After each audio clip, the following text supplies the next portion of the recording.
You're lying in bed, staring at the ceiling, replaying the same sentence for the 10th time. That joke you made, that look they gave, that half-second pause before they replied. You dissect every word, every micro-expression like your entire life depends on it. You wonder, did they like me? Did I sound stupid? Did I push too hard? Did I seem needy? Your heart speeds up over a conversation that ended hours ago. Meanwhile, the people you're obsessing over, they're asleep, breathing slow, dreaming about something else. Not you. If you vanished tomorrow, most of them would move on in days, yet tonight you hand them full control over your mind. This is the moment you realise something brutal. Your weakness doesn't start when they reject you. It starts when you beg for their silent, invisible approval. Most people live like this, chasing nods, reading faces, adjusting themselves like puppets. They call it being nice, being considerate, being good. The universe does not reward goodness. It rewards decisiveness. And nothing kills decisiveness faster than needing everyone to clap before you move. Contrast that with the one person in the room you can't stop watching. They walk in and they don't scan faces for safety. They don't rush to fill silences. They take up space without apologising. They speak when they choose, not when there's a gap to fill. They don't ask, "Do you like me?" with their eyes. They make the entire room adjust around them. While most people are busy performing, this person is observing. While most are begging to be chosen, this one is quietly choosing. That is the difference between the ordinary and the unstoppable. Power doesn't belong to the most talented. Power doesn't belong to the nicest. Power belongs to the one who can detach.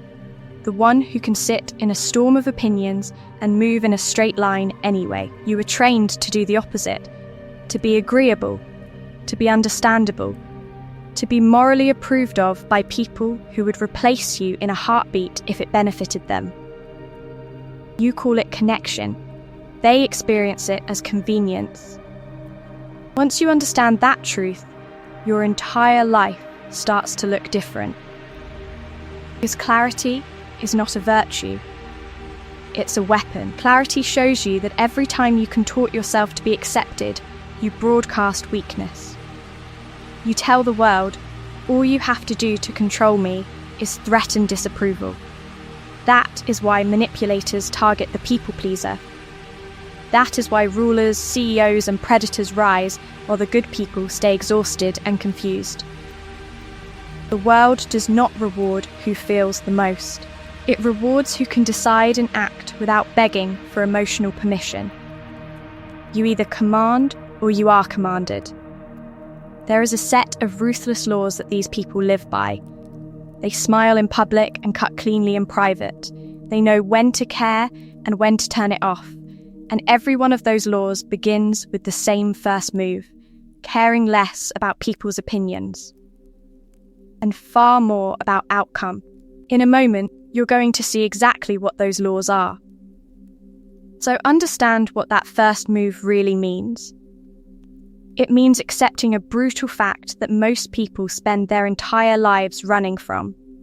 The universe does not reward goodness. It rewards decisiveness. It rewards power.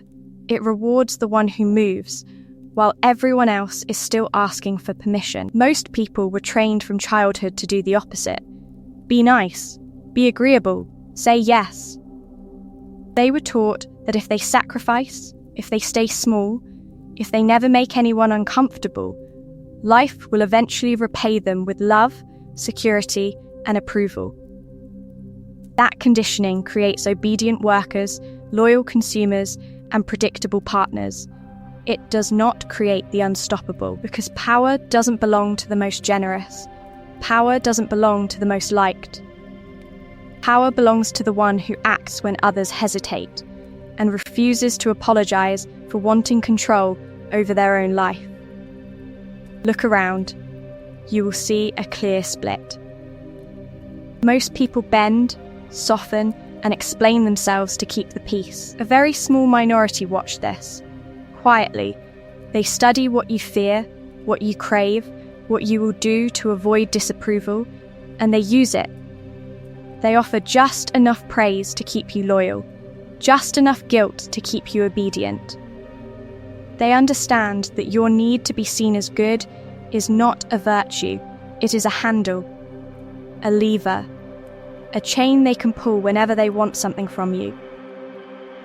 Machiavelli exposed this centuries ago. He wrote that if you cannot be both loved and feared, it is safer to be feared. People hear that and rush to defend their comfort. That's only for politics, that's only for tyrants, they miss the truth. This is not a lesson in motivation, it's a manual for domination. Safer to be feared is not just a rule for princes. It is a universal social law. Love is voluntary, it fades, it turns to resentment the moment you stop giving people what they want. Fear, respect, and strategic distance create something different. They create leverage. When people fear losing your presence, your resources, your approval, they think twice. They negotiate with you instead of over you. They bring respect to the table. Because clarity is not a virtue, it's a weapon. Clarity about your own value. Clarity about their intentions. Clarity that you will walk away rather than beg to be liked. That distance makes you dangerous. Needing to be liked makes you predictable. And the predictable are always prey. Once you understand that truth, you stop asking, do they like me? And start asking, do they hesitate to cross me? You stop chasing the illusion of being seen as good and start building the reality of being untouchable. Every dark law you're about to learn grows from this shift, from trading approval for power, from trading comfort for control. The question is not whether these laws exist, the question is whether you keep being used by them or start using them yourself. And that begins with Law 1. Understand this before we go any further. This is not a lesson in motivation. It's a manual for domination. If you came here to be told you're special, pure, and inherently worthy, you are in the wrong place. This is not self-help. This is power training. It will not make you feel safe. It will make you dangerous. Because the universe does not reward goodness, it rewards decisiveness. Most people never question the script they were given as children. Be nice, be agreeable, be liked. They cling to that script while life walks straight past them toward the few who are willing to be feared, misunderstood, even hated, if that's the price of control. From this point on, consider yourself warned. What you're about to hear will offend anyone addicted to being seen as a good person. If your identity is built on approval, every law will feel like an attack. Good. That pain is your weakness being exposed. You can hide from it, or you can use it. Here is the promise. You are going to learn 10 ruthless Machiavellian laws for caring less about others, so you can seize more control over your time, your emotions, and your outcomes. 10 laws that rewire how you respond when people guilt you, shame you, or try to buy your loyalty with crumbs of attention. 10 laws that turn your empathy from a leash into a weapon. Machiavelli is the spine of this entire series. In The Prince, he wrote that it is safer to be feared than loved, if you cannot be both. He studied how rulers survived in a world of betrayal, shifting alliances, and manufactured reputations. Strip away the castles and crowns, and you are looking at your office, your social circle, your feed, different costumes. Same game. He understood what most refused to admit. Clarity is not a virtue. It's a weapon. Once you understand that truth, you stop asking whether people are nice and start asking, what do they want?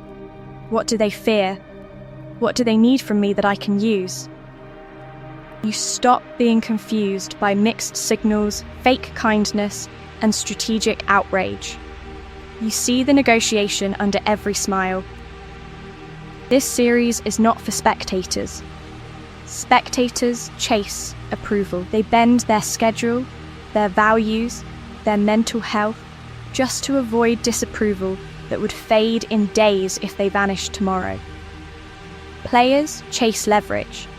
They choose distance over drama, control over comfort, and results over reputation. You either command or you are commanded. Every law you're about to learn will feel like a betrayal of what you were taught as a child. You were trained to share everything, to never upset anyone, to feel guilty for saying no. Look at where that training left you: overextended, overlooked, and easily controlled. The unstoppable are raised on the same rules. They just decide to outgrow them. In Law 1, you will draw the first hard line: who gets your care and who only gets your calculation. Law 0 is the foundation under all of this. Caring less is not cruelty. It is control. It is the moment you stop being emotionally available to every demand, every mood swing, every guilt trip thrown in your direction. You are not being asked to become a cartoon villain. You are being asked to stop being a marionette. Most people live with invisible strings tied to everyone around them. A frown pulls one, a silent treatment pulls another, a hint of disapproval jerks their whole life off course. Power doesn't belong to the one who feels the most. It belongs to the one who decides what deserves a feeling at all. This is the difference between reactive empathy and selective empathy. Reactive empathy means you absorb everything. Someone is angry, now you are tense. Someone is disappointed, now you are guilty. You mirror every emotion until you no longer know which ones are yours. You call that being a good person, but it is just being undefended. Selective empathy is different. You still care, but you choose when, how much, and for whom. You can sit in someone's pain without drowning in it. You can understand their perspective without surrendering your own. Psychology has already exposed the trap. Studies on social rejection show that when people feel excluded, the same brain regions light up as when they experience physical pain. That is why a cold look, a delayed text, a withheld compliment can control entire lives. Most people will do anything to avoid that sting. They overwork, overgive, overexplain. They trade their power for the anesthesia of approval. You break that control by creating distance between stimulus and reaction. A disapproving face is just muscle movement. A harsh comment is just sound. Clarity is not a virtue. It's a weapon. Once you understand that truth, their ability to hurt you on command collapses. You stop asking, do they like me? And start asking, does this move serve my strategy? That is the second piece of Law 0, an inner code that replaces external judgment. The unstoppable do not wake up wondering who will validate them today. They wake up measuring their actions against their own standards. Does this align with my values? Does this increase or leak my power? Does this choice serve my long-term position or just my short-term ego? The universe does not reward goodness. It rewards decisiveness. Here is the pattern interrupt. If this makes you defensive right now, that is not an accident. That tightening in your chest, that urge to argue that you are just caring and not like those cold people, that is your identity fighting for its life. You built it on being liked, on being agreeable, on being safe. That identity is exactly what must die if you ever want to be dangerous. In Law 1, we will turn that death into design: who earns your empathy and who only meets your calculation. Law 1 is brutal in its simplicity. Approval is a drug. Every time you chase it, You hand someone else the syringe and beg them to inject you. You feel the high when they smile. You feel the crash when they don't. That is not connection. That is addiction. You were trained into it. As a child, approval meant survival. The approving parent fed you, held you, protected you. The disapproving parent withdrew warmth, went cold, raised their voice. Your nervous system learned a rule before you ever had language. If they are pleased, I am safe. If they are disappointed, I am in danger. That wiring does not vanish when you grow up. It just puts on adult clothes. Most adults are still that child, just with a job title and a phone. They will betray their own goals, their own values, their own self-respect, just to avoid that flash of disapproval in someone's eyes. They say yes when every cell in their body is screaming no. They over-explain, over-apologize, over-give. They call it being a good person. The universe does not reward goodness. It rewards decisiveness. Once you understand that truth, you see why Machiavelli was so cold. In The Prince, he makes it clear, a ruler who needs to be loved cannot rule. If he must choose, it is safer to be feared than loved. Why? Because love that is based on approval evaporates the moment you stop giving people what they want. Fear, respect, and clear consequences last longer than affection built on your obedience. Translate that to your life. If you need your team to like you, you will avoid hard decisions.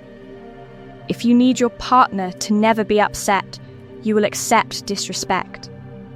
If you need your friends to always approve, you will stay small so they feel big. You either command or you are commanded. Power doesn't belong to the one who is loved the most. It belongs to the one who can act without begging to be understood. Look at how bosses, partners, and friends control approval addicts. They rarely shout. They don't need to. A boss says, "I'm disappointed you're not more of a team player," and you cancel your plans to work late. A partner goes quiet and cold when you set a boundary, and you rush to soften it. A friend sighs, "You've changed," and you immediately start shrinking yourself back down. No open war, just tiny, constant withdrawals of affection. And you dance. Clarity is not a virtue, it's a weapon. See what is really happening. Every time you bend to avoid disapproval, you confirm to them that the drug works. They learn which buttons to press. They learn how much of your life they can script without ever raising their voice. This is not a lesson in motivation. It's a manual for domination, starting with taking back control of your own nervous system. So, Law 1 stands: approval is a drug and the sober own the room. The unstoppable are not numb, they are clean. They can feel love without being leashed by it. They can hear disapproval without collapsing. How do you get there? You cut the supply. You go into emotional detox. And when you do, you will finally see who has been your dealer and who panics when you stop needing the hit.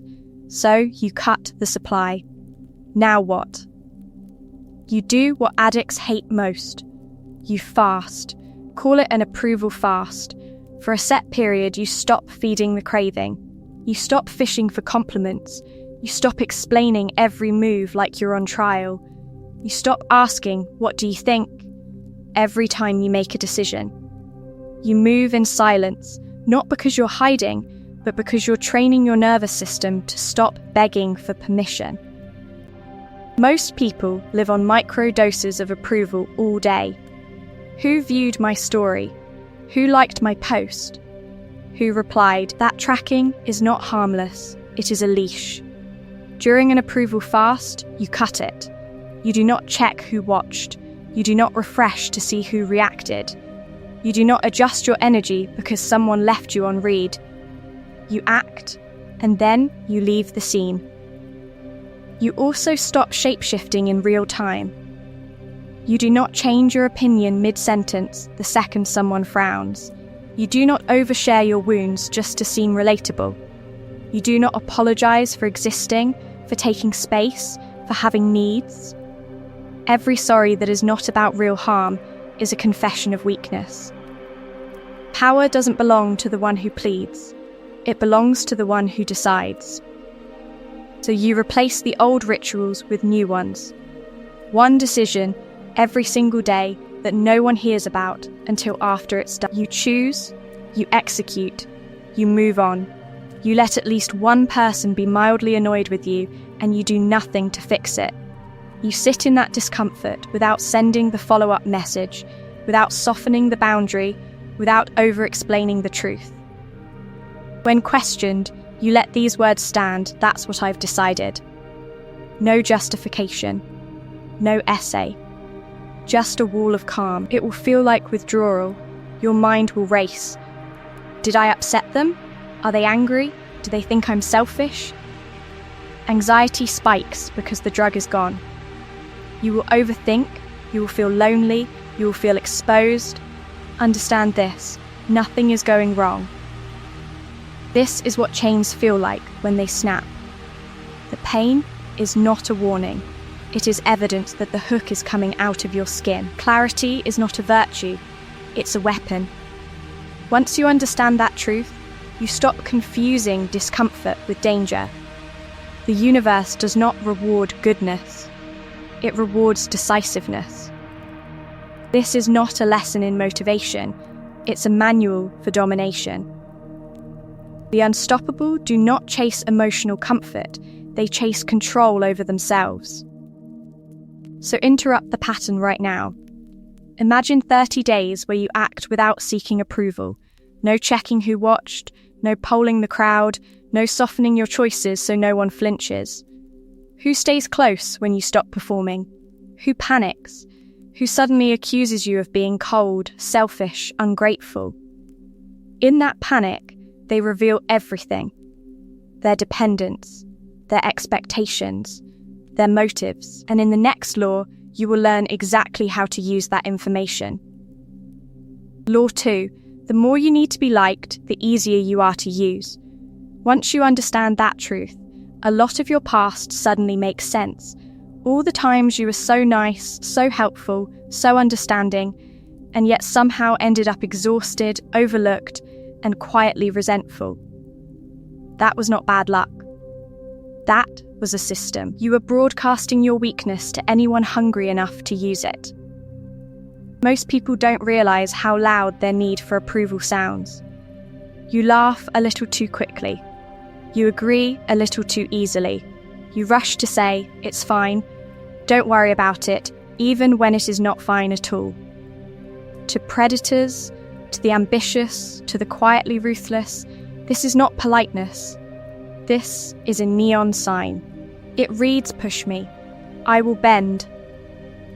Clarity is not a virtue. It's a weapon. In social dynamics, clarity means seeing that every room has roles, leaders, challengers, and tools. People pleasers volunteer for the role of tool. They smooth every conflict, absorb every inconvenience, and then wonder why no one takes their desires seriously. Why would they? You have trained them to believe you don't have any. Machiavelli warned that men are ungrateful, fickle, simulators and dissemblers. They love while it is convenient. They vanish when it costs them. When your power is built on being liked, you are standing on wet sand. The second you stop being endlessly useful, endlessly accommodating, their affection evaporates. Have you noticed how fast some friends disappear the moment you say no? Look at the workplace.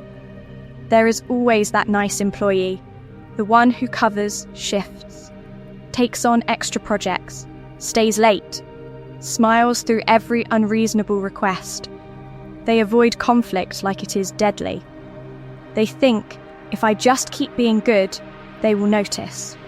But the universe does not reward goodness. It rewards decisiveness. Their manager notices one thing: this person never pushes back, so they become the default dumping ground. Then there is the other one, the colleague who sets clear boundaries, who says, "No, that's not my responsibility," without flinching, who does excellent work but does not apologize for protecting their time. They are not rude, they are precise. And when promotion time comes, who looks more like leadership? The endlessly agreeable servant or the person who already moves with authority and control? Power doesn't belong to the most liked. It belongs to the least dependent on being liked. You either command or you are commanded. When your mood, your choices, your identity rise and fall with other people's approval, you hand them the remote control to your life. They press a button, you perform. The unstoppable do something different. They become strategically indifferent. Not cruel, not reckless, just unmoved. Respect matters. Fear has its uses. But whether anyone likes them, that is irrelevant data. In the next law, you will learn how to build that indifference into an aura that makes people think twice before ever trying to use you again. Strategic indifference is the mindset. Tactical indifference is the behavior. This is where you stop begging to be liked and start training people to respect you. You are not changing who you are inside, you are changing how you move. Tactical indifference means you choose outcome over emotional comfort in every interaction. You stop asking, "Do they like me?" and start asking, "Did this move me closer to my objective?" That shift alone terrifies people because most live as slaves to approval. They avoid discomfort like it's death. The unstoppable use discomfort as a compass. If saying what you need creates tension, you know you just stepped into power. So how do you do it? You slow down the part of you that wants to instantly comply. You build a pause. Someone asks you for a favor, extra time, extra access. Instead of reflexively saying yes, you breathe. 2 seconds. 3. You let the silence sit there. High-status people do this without thinking. They do not rush to fill the gap. They evaluate. They decide. They answer on their time, not on command. Next tactic. Guilt tripping. Watch how often people weaponize your conscience. After everything I've done for you, I just thought you'd understand. That is not love. That is leverage. When you feel that hook, do nothing. No defending, no nervous laughing, just stillness. Tactical indifference says, let their guilt echo in the silence. You will see the truth of the relationship very quickly. Then you change your language. You stop ending sentences with "is that okay?" You stop asking for emotional permission to exist. You replace it with "this is what works for me." Clean, calm, final. You do not over-explain your no, because over-explaining is a confession that you fear conflict. High-status individuals state their boundary once, clearly, and let reality adjust. Clarity is not a virtue, it's a weapon. Understand this. The universe does not reward goodness, it rewards decisiveness. Power doesn't belong to the one who sacrifices the most. It belongs to the one who can tolerate being misunderstood without collapsing. When someone looks disappointed and you do not flinch, you reclaim years of your life. You either command or you are commanded. And yes, the backlash will come. The ones who fed on your people-pleasing will be outraged. They will say you've changed, that you've become selfish, cold, ungrateful. Good, their anger is the confession. It reveals that your kindness was never mutual, it was extraction. Once you understand that truth, their disappointment stops feeling like a judgment and starts looking like evidence. Because here is the dangerous twist. Power is not about walking around openly ruthless. The next law will show you why the most effective operators do something far colder. They appear kind, generous, even soft, while underneath, every move is calculated. You will learn how to wear warmth like a mask and use it to disarm people who never see the blade until it's already in place. Law 3 is simple. Appear kind. Act ruthless. Your reputation should be gentle, generous, safe to be around. Your decisions should be cold, calculated, and utterly indifferent to anyone's feelings that stand in the way of your objective. That split is not hypocrisy. That split is strategy. Most people fuse the two and then wonder why they keep losing power to those who smile in public and slice in private. Machiavelli said it without flinching: a prince must learn how not to be good. Not because cruelty is noble, but because the universe does not reward goodness. It rewards decisiveness. He should use goodness as a tool, not as a cage. When mercy strengthens his position, he is merciful. When mercy endangers his stability, he drops it without guilt. That is the clarity rulers are trained to have. That is the clarity you are trained to fear. Look at modern power players. The CEO on stage talking about mental health and family culture, while privately cutting thousands of jobs in a single email. The politician kissing babies on camera, then trading away entire communities in a backroom deal. The influencer preaching empathy and holding space, then ghosting anyone who stops being useful to their brand. Publicly, warmth, privately, brutal trade-offs. You call it fake, they call it survival. Power doesn't belong to the one who feels the most. It belongs to the one who controls what they show. You either command or you are commanded. High-level operators understand that people don't follow reality, they follow appearances. So they invest relentlessly in the appearance. Approachable, caring, safe.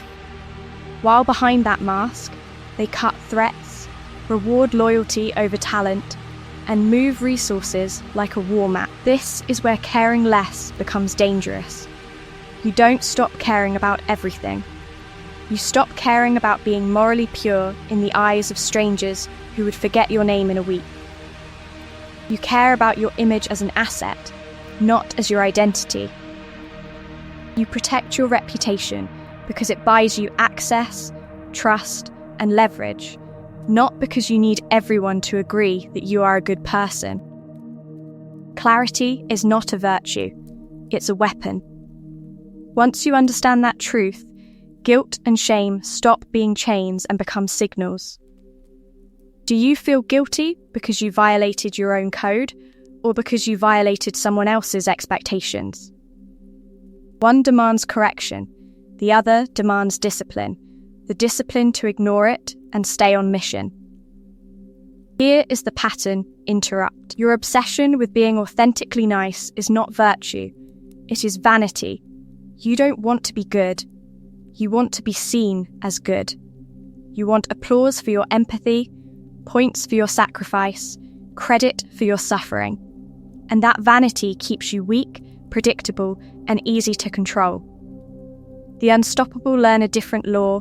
They will look kind, sound kind, even move with kindness. But when power, purpose, and comfort collide, they will not hesitate. In the next law, you will see how far that mask can stretch before it cracks, and how to make sure it never cracks on your face. So you learn to wear the mask, not as decoration, as armor. Most people chase authenticity like it's holy. They want to be themselves in every room, every moment, no filter. That is why they stay broke, overlooked, and easy to move. The unstoppable learn a colder law. Your private self is sacred, your public self is strategic. You do not show people who you are, you show them what protects you. Reputation is that protection. Reputation is armor and camouflage. When people see you as fair, reasonable, even gentle, they relax. They underestimate you. They assume you will hesitate where they would hesitate. That miscalculation is your edge. Power doesn't belong to the loud or the theatrical, Power doesn't belong to the ones begging to be seen as strong. It belongs to the one who looks safe, right up until they strike. How do you build that mask? You become kind but firm with ruthless consistency. You keep your word, even on small things, so people file you under reliable without thinking.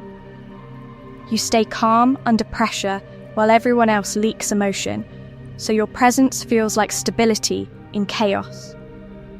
You offer small, visible acts of generosity, answering a question, staying 10 extra minutes, remembering a detail they told you months ago. None of this is random. It is deliberate conditioning. Most will confuse this with goodness. Let them. The universe does not reward goodness, it rewards decisiveness. Your visible kindness disarms people, lowers their defenses, and feeds their need for comfort. Once you understand that truth, you stop chasing their approval and start engineering their expectations. They come to you with information they would never give someone they fear. They challenge you less because you're reasonable. They accept your decisions because you've always been fair.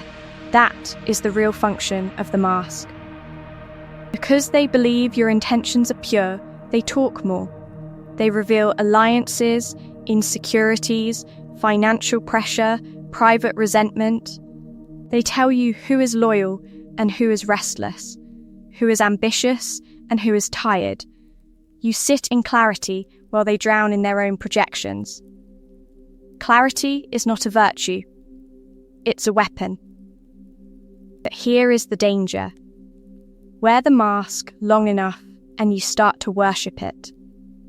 You begin to defend the image instead of your interests. You feel guilty when your strategy demands an action that doesn't match their fantasy of you. You hesitate to say no, to cut someone off, to walk away from a bad deal, because that's not who they think you are. You must break that trance. The mask is a tool, not your identity. You designed it. You can violate it.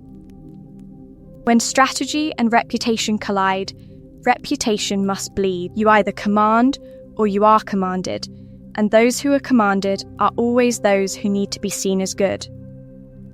In the next law, we go darker. We take the last thing they use to control you, your guilt, your shame, your need to feel innocent, and we show you how to turn it off when it stands between you and power. Law 4. Guilt is a leash. Cut it. Guilt is not an emotion. It is a collar. It is the leash society clips around your neck the second you try to move differently. The second you stop begging for their approval and start reaching for real power. Watch what happens the moment you choose yourself. Your family suddenly remembers every sacrifice. After everything we've done for you, your boss discovers team spirit. You're not being a team player. Your culture pulls out destiny and duty. People like us don't do that. They are not appealing to truth. They are pulling the chain.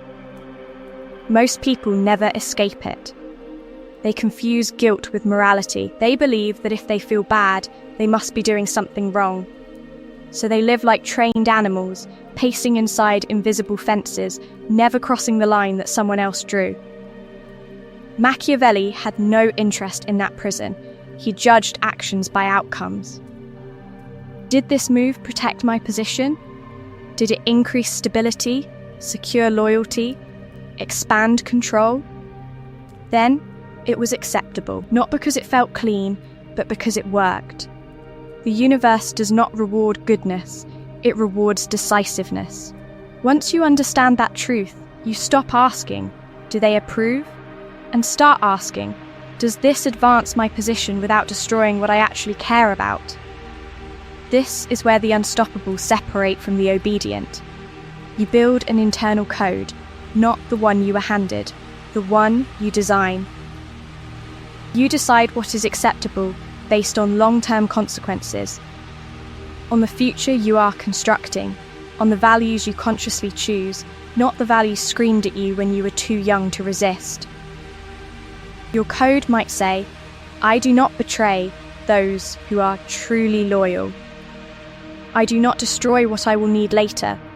I do not trade my future for their temporary comfort, but if someone weaponizes my conscience to keep me small, I cut that leash. Their disappointment is not a command. Research shows the fear of disapproval lights up the same regions as physical pain. That is why guilt feels unbearable. That is why most people fold. But clarity is not a virtue. It's a weapon. You look at that pain and ask, who benefits if I obey this feeling? If the answer is everyone but me, you do not negotiate. You move. And yes, they will escalate. When guilt stops working, they reach for something darker. They stop saying, "You hurt me," and start saying, "You are wrong. You are broken. You are not a good person." That is not an argument. That is the last leash, shame. Break that, and you become dangerous. In the next law, you learn how to become immune to it.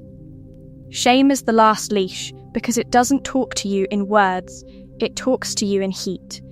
In that rush in your chest, that drop in your stomach, that urge to explain yourself before anyone has even accused you. Shame is not private. It is a broadcast from the crowd living inside your skull. Once, that crowd kept you alive. In a tribe of 50 people, being rejected meant freezing outside the fire. Your nervous system learned their judgment is death, that wiring never updated. Now you walk through cities of millions, still reacting as if one raised eyebrow can exile you from the universe. Most people never question this. They obey it.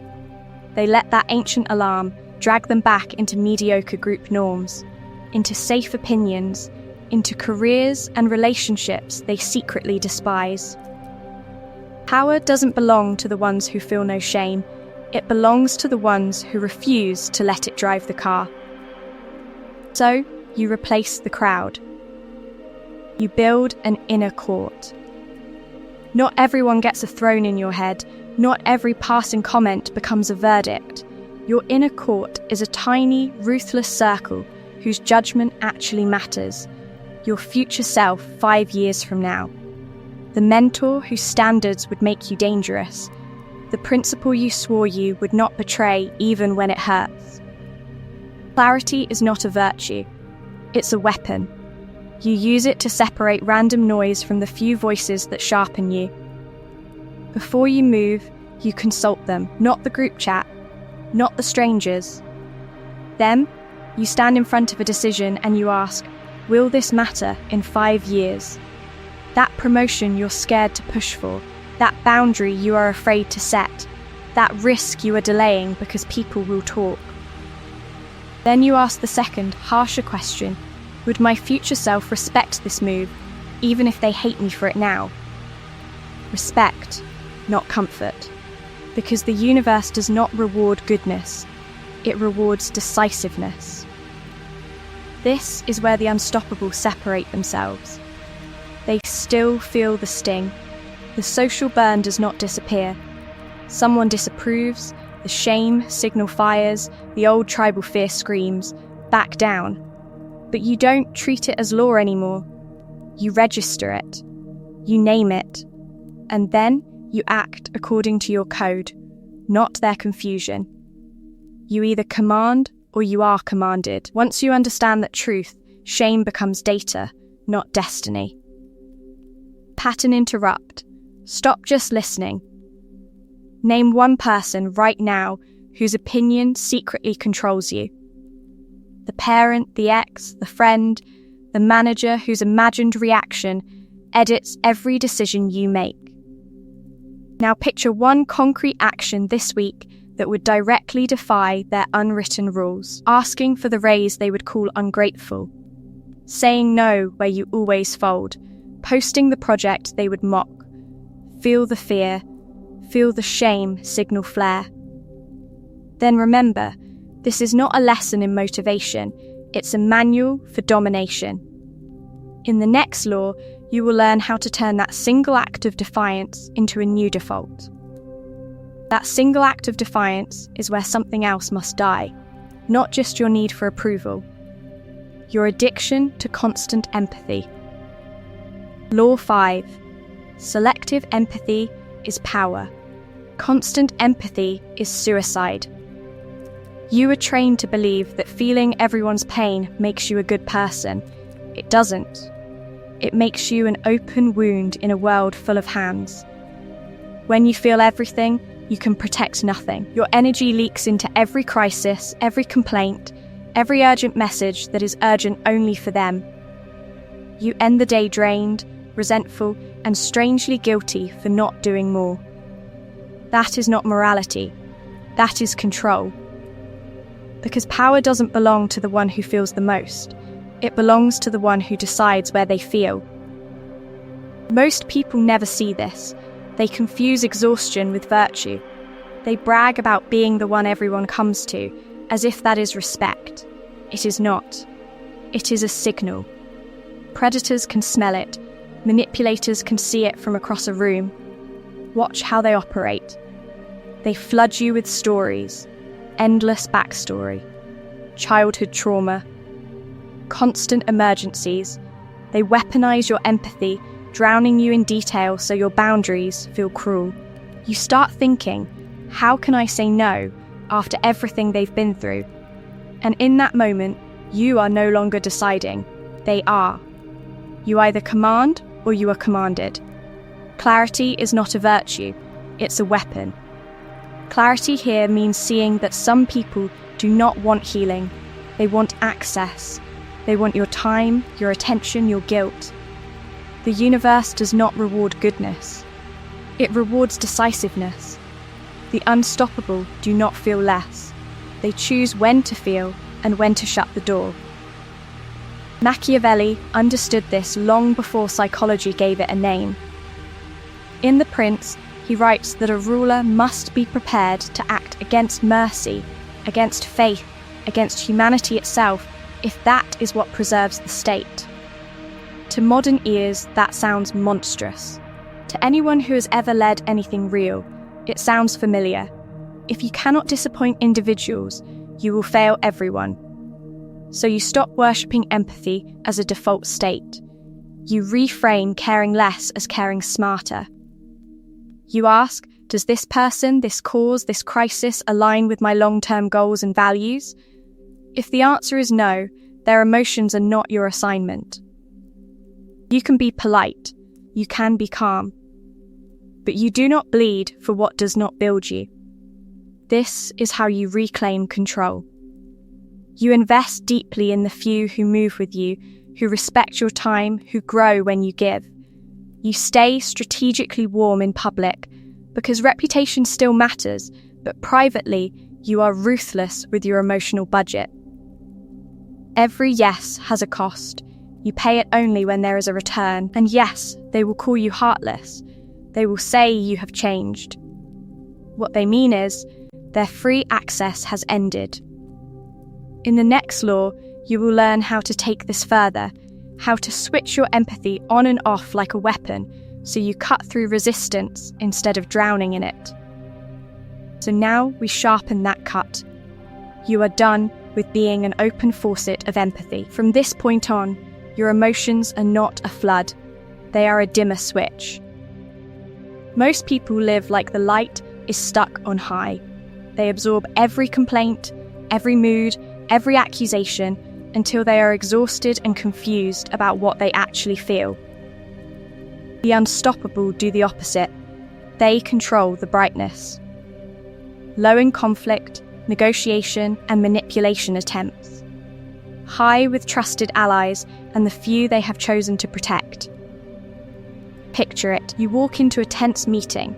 Voices are raised, egos are flaring, someone is clearly threatened by you. Old you would merge with that chaos and feel responsible for calming everyone down. New you does something different. You slide the dimmer down. You see their anger. You do not become it. Here is the technique. Label emotions as data, not as identity. They are angry. They feel insecure. They are trying to guilt trip me. You narrate it in your mind like a strategist observing a battlefield. This simple shift severs the cord that lets their state hijack your nervous system. Clarity is not a virtue, it's a weapon. When you name what you see, you reclaim control over what you absorb. Powerful people do this constantly. They watch others with curiosity, not with automatic identification. They ask, what does this emotion predict they will do next? Instead of how do I make them feel better right now? That distance gives them leverage. They can forecast behavior, anticipate moves, and decide coldly whether to engage or let the storm burn itself out. You also limit exposure. Chronic complainers, emotional vampires, the colleague who turns every conversation into a therapy session. They are not your responsibility. You set time boundaries on emotional labor. I have 10 minutes. I can listen, but I can't fix this for you. You either command or you are commanded. And emotional availability is one of the main levers people use to command you. So you practice cold mode in low-stakes situations. You listen without rescuing. You say, I understand, without volunteering to fix. You feel the urge to overgive, to over-explain, to prove you are good, and you do nothing. You let the urge pass. That is rep control. That is how you build the muscle that will hold under real pressure. And yes, the universe does not reward goodness. It rewards decisiveness. Once you understand that truth, empathy stops being your cage and becomes your instrument. You can appear warm while staying strategically distant inside. Because once you master selective empathy, you are ready for the next law, using emotional distance to strip away illusion itself, to see people not as you wish they were, but as they really are.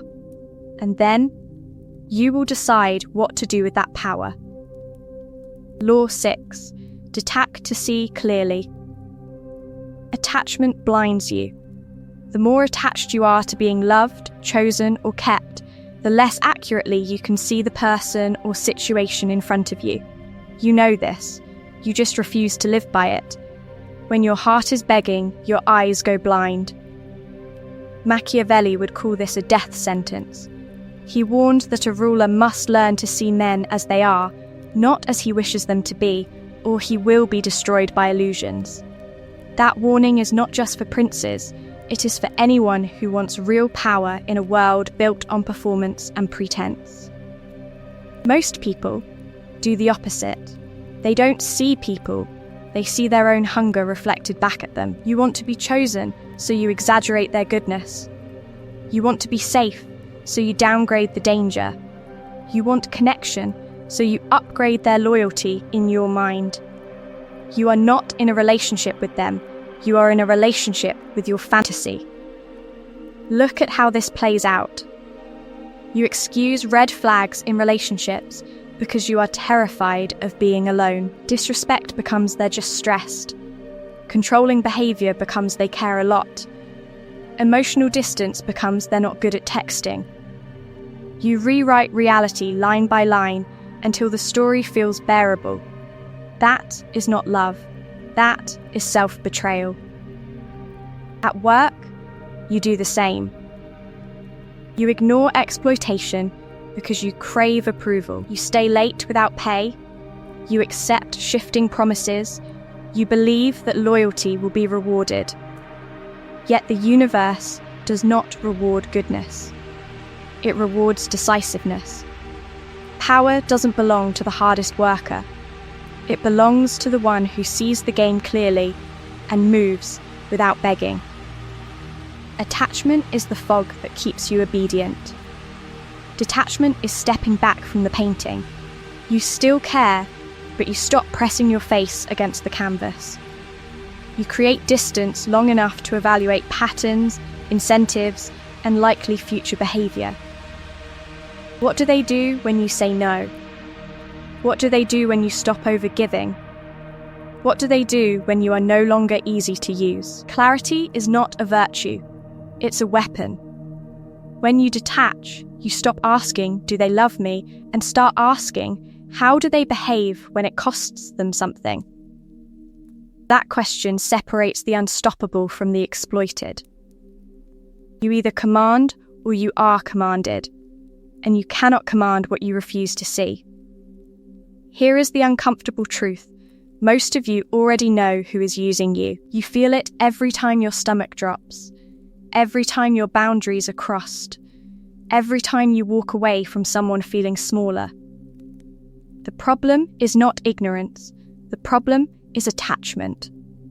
So ask yourself, right now, if you believed your own perception instead of your hope, who would you walk away from this week? And why are you still pretending you don't know the answer? So now, you stop pretending. You already know who drains you. The question becomes, what are they actually doing, not what are they saying while they do it? Most people live hypnotized by words. I didn't mean it. I'll change. You're overreacting. They cling to apologies and promises like life rafts, while the same behavior repeats in an endless loop. The unstoppable do the opposite. They treat words as noise and behavior as data. If someone is always busy until they need a favor, that is the truth. If respect appears only when they want something, that is the truth. Clarity is not a virtue, it's a weapon. Emotional detachment is the hand that holds it steady. When you care less about being liked, you can finally watch people like a strategist instead of a worshipper. You stop asking, do they love me? And start asking, what does their pattern reveal? Because power doesn't belong to the most forgiving, it belongs to the most observant. Here is your lens. Simple, brutal. What do they gain from me staying exactly as I am? And then, how do they react when I change? When you set a boundary, do they adjust or do they attack? When you say no, do they respect it or do they guilt trip, sulk, or threaten to leave? That reaction exposes the contract they were secretly running. Once you understand that truth, you stop negotiating with the mask and start dealing with the real person behind it. Detachment gives you X-ray vision. You begin to see recurring roles without dramatizing them. Users who show up only when there is something to take. Parasites who attach themselves to your effort, your status, your emotional labor, and panic when you pull away. Allies who get stronger when you get stronger. Rivals who smile in your face and compete in the shadows. You do not need to romanticize them as soulmates or demonize them as monsters. You just classify them by function, by pattern, by impact on your power. This is not a lesson in motivation, it's a manual for domination. So act like a strategist. Keep a private behavior log for the key people in your life. Not a diary of feelings, a record of actions. Who calls only in crisis? Who celebrates your wins without turning the conversation back to themselves? Who goes silent when you succeed? Over time, the log strips away your illusions. You will see their priorities, their loyalties, their pressure points in black and white. Most will never do this because the universe does not reward goodness. It rewards decisiveness, and logging the truth about people forces decisions. Who do you confront? Who do you demote in your life? Who do you quietly cut off? In the next law, you will take this X-ray vision and weaponize it. You will stop reacting to people's moves and start directing the entire game. Law 7. Stop reacting. Start dictating. As long as you react, you are not living your life. You are acting in a play someone else wrote. Every time you jump at a notification, rush to defend yourself, or adjust your plans to keep the peace, you are following their script, not yours. Most people live like this until they die. Phone face up, brain on call. A message comes in, and their nervous system snaps to attention. They answer immediately, not because it serves their agenda, but because they are terrified of being seen as slow, distant, or disrespectful. Their time is public property. Their mood is a hostage. You know this life. You change your schedule because someone might get offended. You say yes to events you hate to avoid awkward conversations. You write paragraphs explaining yourself to people who never earned that level of access. You are constantly on trial, constantly defending, constantly reacting. Machiavelli would call this what it is. Weakness. He understood that power doesn't belong to the most agreeable. It belongs to the one who moves first, sets the frame, and forces others into response mode. The prince who waits to see what everyone else does is already defeated. The universe does not reward goodness, it rewards decisiveness. Clarity is not a virtue, it's a weapon. Once you understand that truth, you stop asking, "How do I keep everyone happy?" and start asking, "What game am I actually trying to win?" Because you cannot win your game while you are busy playing referee in everyone else's. Machiavelli's rulers did not sit by the window, checking the emotional weather of the court. They created the weather. They struck first. They announced terms. They acted in ways that forced their enemies, allies, and subjects to adjust around them. You either command or you are commanded. There is no neutral. Caring less is not about becoming numb. It is about selective attention. You stop letting every sigh, every delayed reply, every shift in someone's tone pull you off course. Instead, you lock onto your agenda, your schedule, your priorities, your chosen battles. You decide when you respond, how you respond, and if you respond at all. The unstoppable do not ask, "Are they upset with me?" They ask, "Does this affect my objective?" If the answer is no, it gets silence. If the answer is yes, they act strategically, not emotionally. They do not explain themselves to people who are not holding real power over outcomes. So how do you make this switch in the real world? How do you go from being the responder in every conversation to the director of every interaction? In the next moments, you will see the exact behavioural flips that turn you from the person waiting for cues into the one giving them. Power in any interaction begins with one thing: the frame. Whoever defines what this moment means, what is at stake, and what counts as winning owns the entire exchange. You either command or you are commanded. There is no neutral. Most people walk into conversations already inside someone else's frame. They answer the question as asked. They defend the accusation as given. They accept the terms as if the universe itself wrote them. That is how power disappears, not in dramatic betrayals, but in quiet, automatic obedience to other people's definitions of reality. Clarity is not a virtue, it's a weapon. When you see the frame, you stop reacting to words and start reacting to power. "Why are you so selfish?" is not a request for understanding. It is an attack frame. You are guilty, and your only options are to beg for forgiveness or argue for your goodness. The unstoppable do neither. You do not defend your character. You redefine the situation. I'm not being selfish. I'm being clear about my limits. In one sentence, you move the spotlight from your alleged moral failure to your right to set boundaries. The accusation dies because the frame changed. This is control. To live like this, you must kill some habit. You stop over-answering loaded questions as if more words will rescue you. You stop rushing to justify every no, stacking reasons like a defendant stacking alibis. You stop letting other people decide when you respond, how fast you reply, and how urgently you must react. Their urgency is not your command. You slow down. You answer less. You let silence work for you. The universe does not reward goodness. It rewards decisiveness. Every extra sentence you throw in to make sure they understand bleeds authority and signals weakness. Power doesn't belong to the person talking the most. It belongs to the one who decides what matters. So you begin to act offensively, not defensively.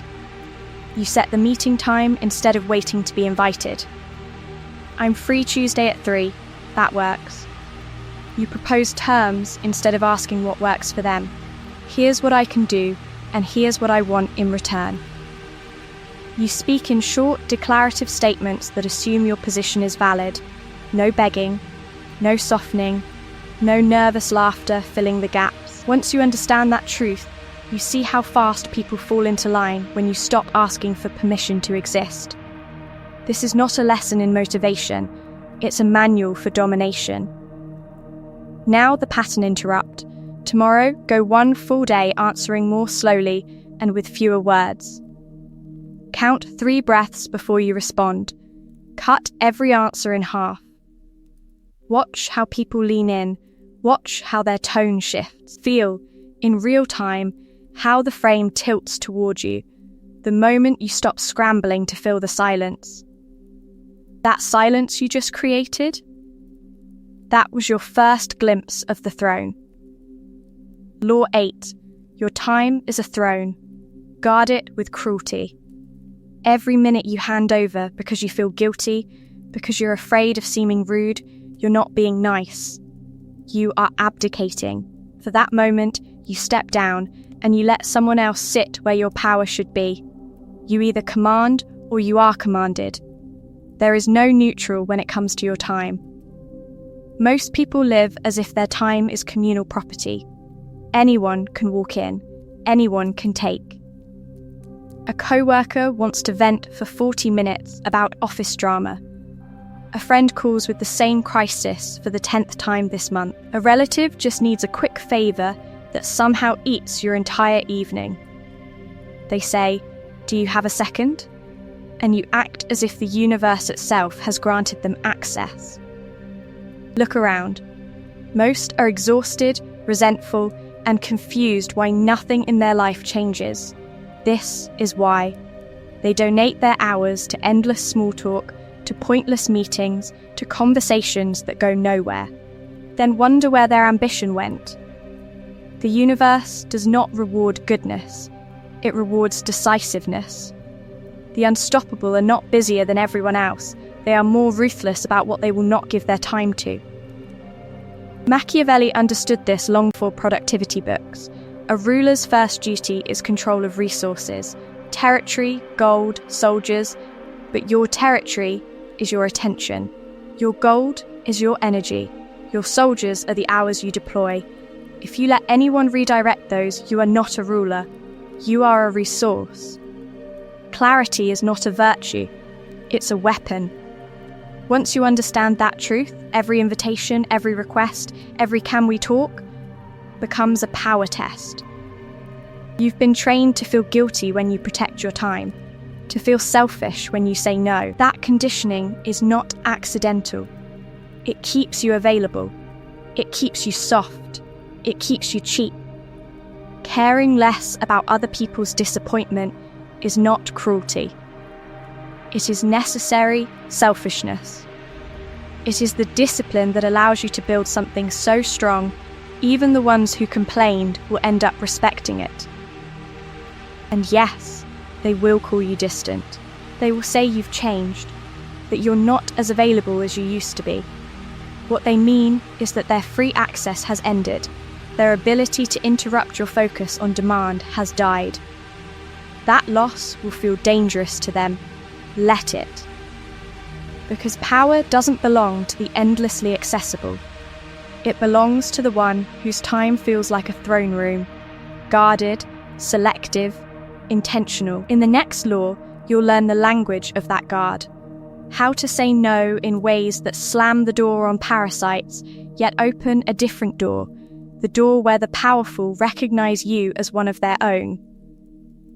So now the guard is posted at the door of your time, but a guard without language is just a statue. The next upgrade is brutal, and simple.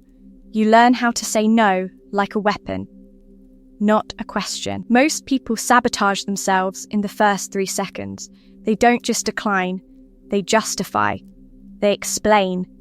They start negotiating against their own interests before anyone even pushes. That is how power leaks out of your mouth while you are still pretending to be nice. You will use scripts. Short, repeatable, unemotional.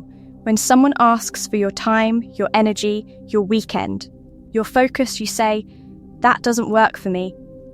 That is it. Not because I'm so busy or I wish I could. Just, "That doesn't work for me." You feel the urge to decorate it. Resist. Decoration is weakness.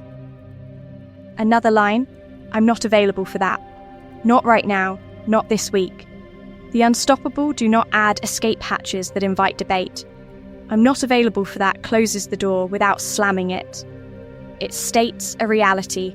It does not ask for understanding. Third line, "I won't be able to help this time." Not "I can't." Can't invites them to test your limits, to argue, to offer workarounds. Won't is decisive. It signals choice, control, and finality. The universe does not reward goodness, it rewards decisiveness. Why so short? Because explanations are bait. The moment you explain, you hand the other person levers. They will pull them. "Come on, it'll only take an hour. You're always working. Can't you relax for once?"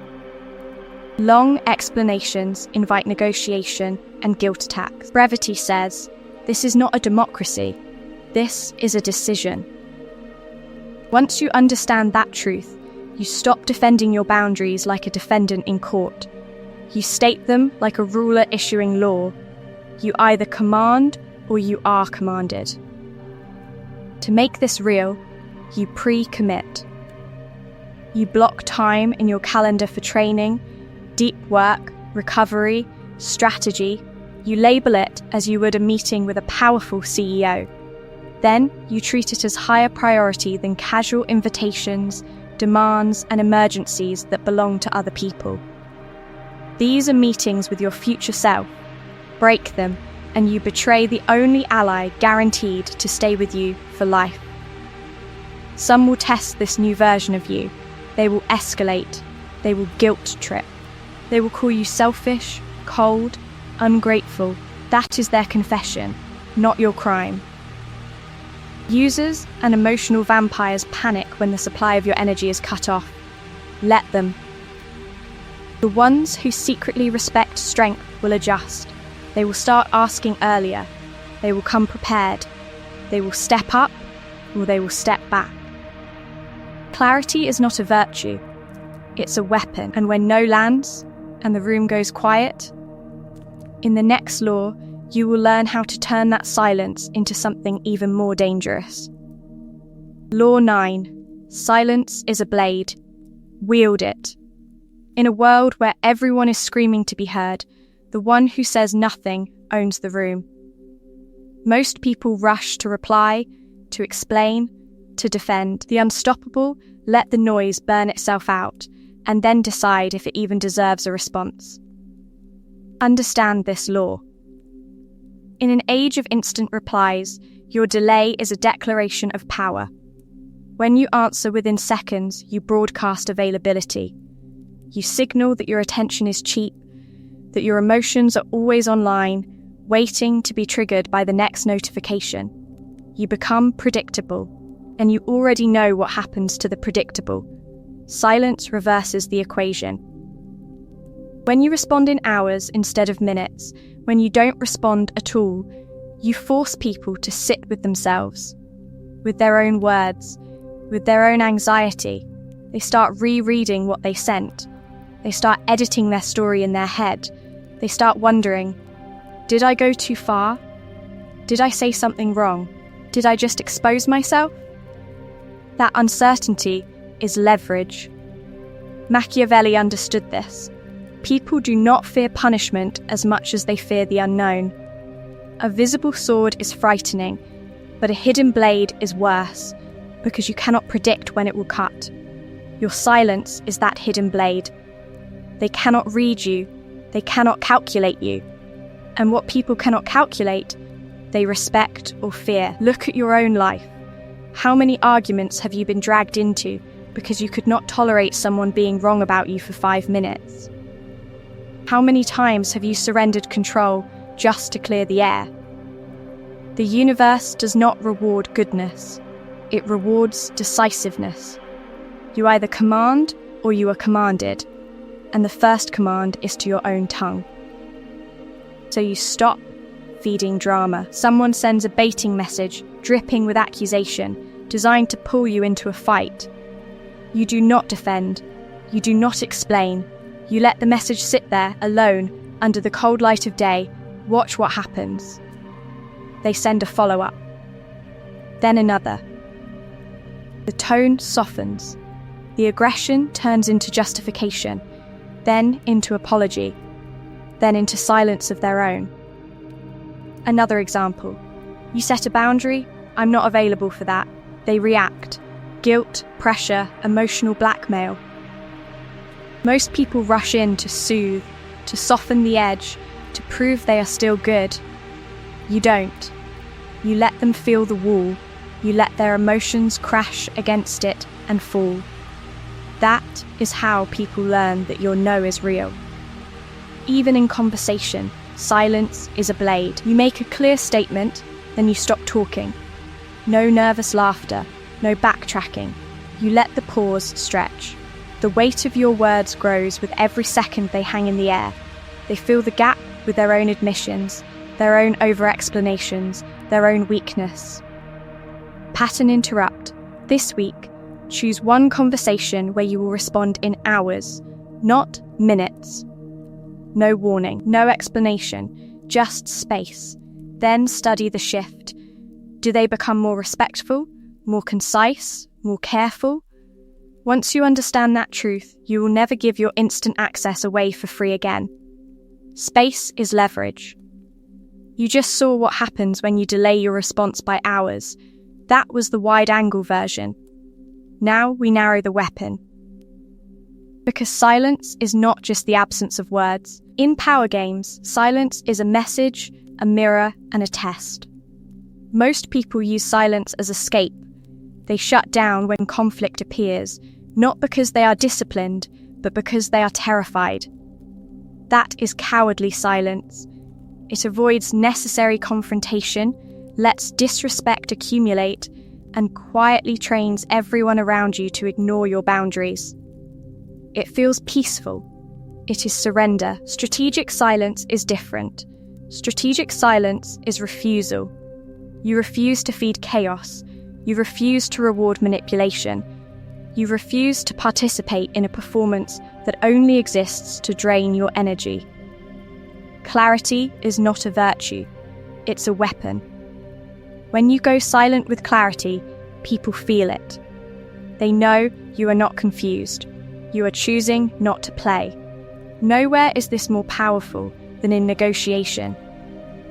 There is a rule the unstoppable live by: silence after the ask.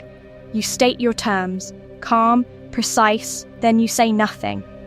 No nervous laughing, no justifying, no discounts before they even push back. You let the tension grow. You let them feel the weight of your decisiveness. Most people cannot handle that silence. They start talking, revealing their fears, their limits, their real priorities. Power doesn't belong to the one who talks the most. It belongs to the one who can stay composed while the other side unravels. The same law applies when you set a boundary. You say, "I don't accept being spoken to like that," or "I won't be available after this time." Then you stop. You do not rush to comfort them. You do not soften it with 10 explanations. You watch. Their reaction is data. Can they handle your limits, or do they attack, guilt trip, or play victim? The universe does not reward goodness. It rewards decisiveness. Your silence forces their true character to surface. To wield this without shaking, you train in small doses. Micro-silences. In normal conversation, wait 2 seconds before answering. Let their words land. Let your mind catch up to your mouth. This tiny delay breaks the reflex of people-pleasing, the automatic yes, the instant overshare. At first it will feel dangerous, like you're being rude. You are not. You are reclaiming control. This is not a lesson in motivation. It's a manual for domination. You either command or you are commanded. And those who command do not fill every second with noise. They choose their words like weapons, and they let silence do the rest. Because once you can stay calm in the silence, you are ready for the next step. Not just being quiet, but being willing to be hated. In the next law, we move from silence to something even more unsettling, becoming completely comfortable being seen as the villain. Law 10. Accept being the villain in their story. This is where most people break. You can handle silence. But can you handle being hated? Can you handle being called selfish, cold, cruel, just because you refuse to kneel?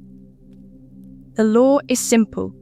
If you refuse to be controlled, someone will call you the villain. You must be willing to be the monster in their story, so you can be the hero in your own. You either command or you are commanded. There is no third option that ends in power. Most people never escape this trap because they worship moral labels. They hear selfish and collapse. They hear arrogant and start explaining. They hear you've changed and rush to prove they are still the same obedient version of themselves. But those words are not truth. They are weapons fired by people losing control over you. When you stop answering every late-night message, when you stop doing unpaid emotional labor, when you stop rearranging your life to protect fragile egos, listen to what they say. You've become distant. You're not as nice as you used to be. You only care about yourself now. What they really mean is this: you stopped serving their unspoken expectations. The universe does not reward goodness. It rewards decisiveness. Clarity is not a virtue, it's a weapon. Once you understand that truth, you stop taking these labels personally and start reading them strategically.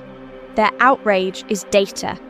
It tells you exactly where they were feeding on your guilt, your need for approval, your fear of being seen as bad. The moment you cut off that supply, the mask drops. Machiavelli understood this long before psychology put names to it. He wrote that a ruler must accept being hated by some, because trying to avoid all hatred leads to paralysis. A prince obsessed with being loved becomes easy to blackmail. He will trade power for applause, strength for reputation, and in the end, he loses both. Power doesn't belong to the one everyone likes. It belongs to the one who can act, even while being cursed for it. So you stop building your life around their comfort. You stop chasing the approval of those who are never going to give it. You start seeing caring less about their opinions, not as random rebellion, but as loyalty. Loyalty to your future self. Loyalty to your mission. Every time you choose your path over their narrative, you reinforce to your own mind, my code is what decides, not their feelings. This is not a lesson in motivation. It's a manual for domination. The unstoppable learn to let people talk, let them gossip, let them paint you as the villain at their little tables. You do not rush in to correct the story. You are busy writing a bigger one, and here is where it turns darker. Once you accept being the villain, you gain a new freedom. You can start using their story about you as camouflage. When they underestimate you, when they think they already know what you are, that is when the next law begins. Once someone casts you as the villain, they relax. They think they already solved you. Case closed. That is your opening. Most people do not study their enemies. They stereotype them. They reduce them to a cheap cartoon in their head and then fight the cartoon. When they decide you are cold, selfish, dangerous, they stop asking real questions. They stop looking for your actual strategy. And when an opponent stops looking, they lose the right to complain when you move in the dark. Clarity is not a virtue. It's a weapon. You use their lack of clarity as cover. They say, you're just bitter, and now every calculated silence you keep will be filed under that label. Perfect. Let them believe your distance is emotional weakness instead of disciplined control. Let them think your refusal to argue is fear instead of power. The unstoppable do not waste time repairing every broken opinion. You let certain people keep their version of you. You let them repeat it, decorate it, pass it around like gossip currency. While they trade stories, you trade up in reality. This is camouflage. Their narrative becomes a mask you wear while your real intentions move untouched underneath. Understand this, being misjudged can be useful. The universe does not reward goodness, it rewards decisiveness. An enemy who underestimates you will walk into traps you did not even have to hide. They will show you their hand because they assume you are too emotional, too irrational, too toxic to play the long game. You are not. You are taking notes while they perform. So you stop defending your character in every conflict. You stop launching long essays to prove your heart. Watch instead. Who is eager to believe the worst about you with no evidence? Who hears one accusation and nods like they were waiting for permission to hate you? Those are not neutral people. Those are volunteers. Quietly reclassify them. You either command or you are commanded. If you live on defense begging for approval, you are already under command. Every time you rush in to fix your image, you teach people that their opinion controls your behavior. That is weakness. That is leverage you handed away. Here is your pattern interrupt. Where are you wasting energy trying to change someone's mind when you could be using that same energy to change your own life?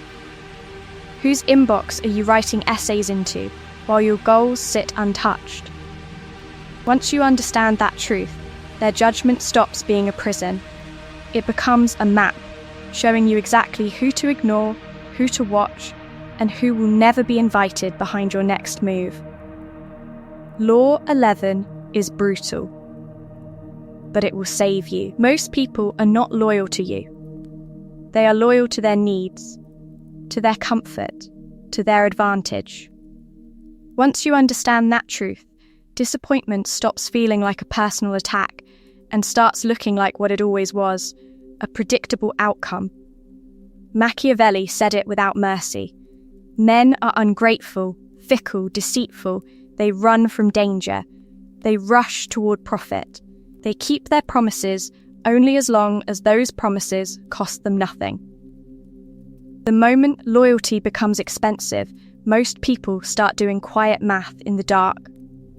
You have seen this, haven't you?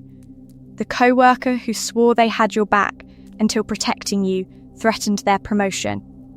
The friend who vanished the second your life stopped being entertaining and started being inconvenient. The partner who loved your strength, right up until that strength, meant you would not be controlled.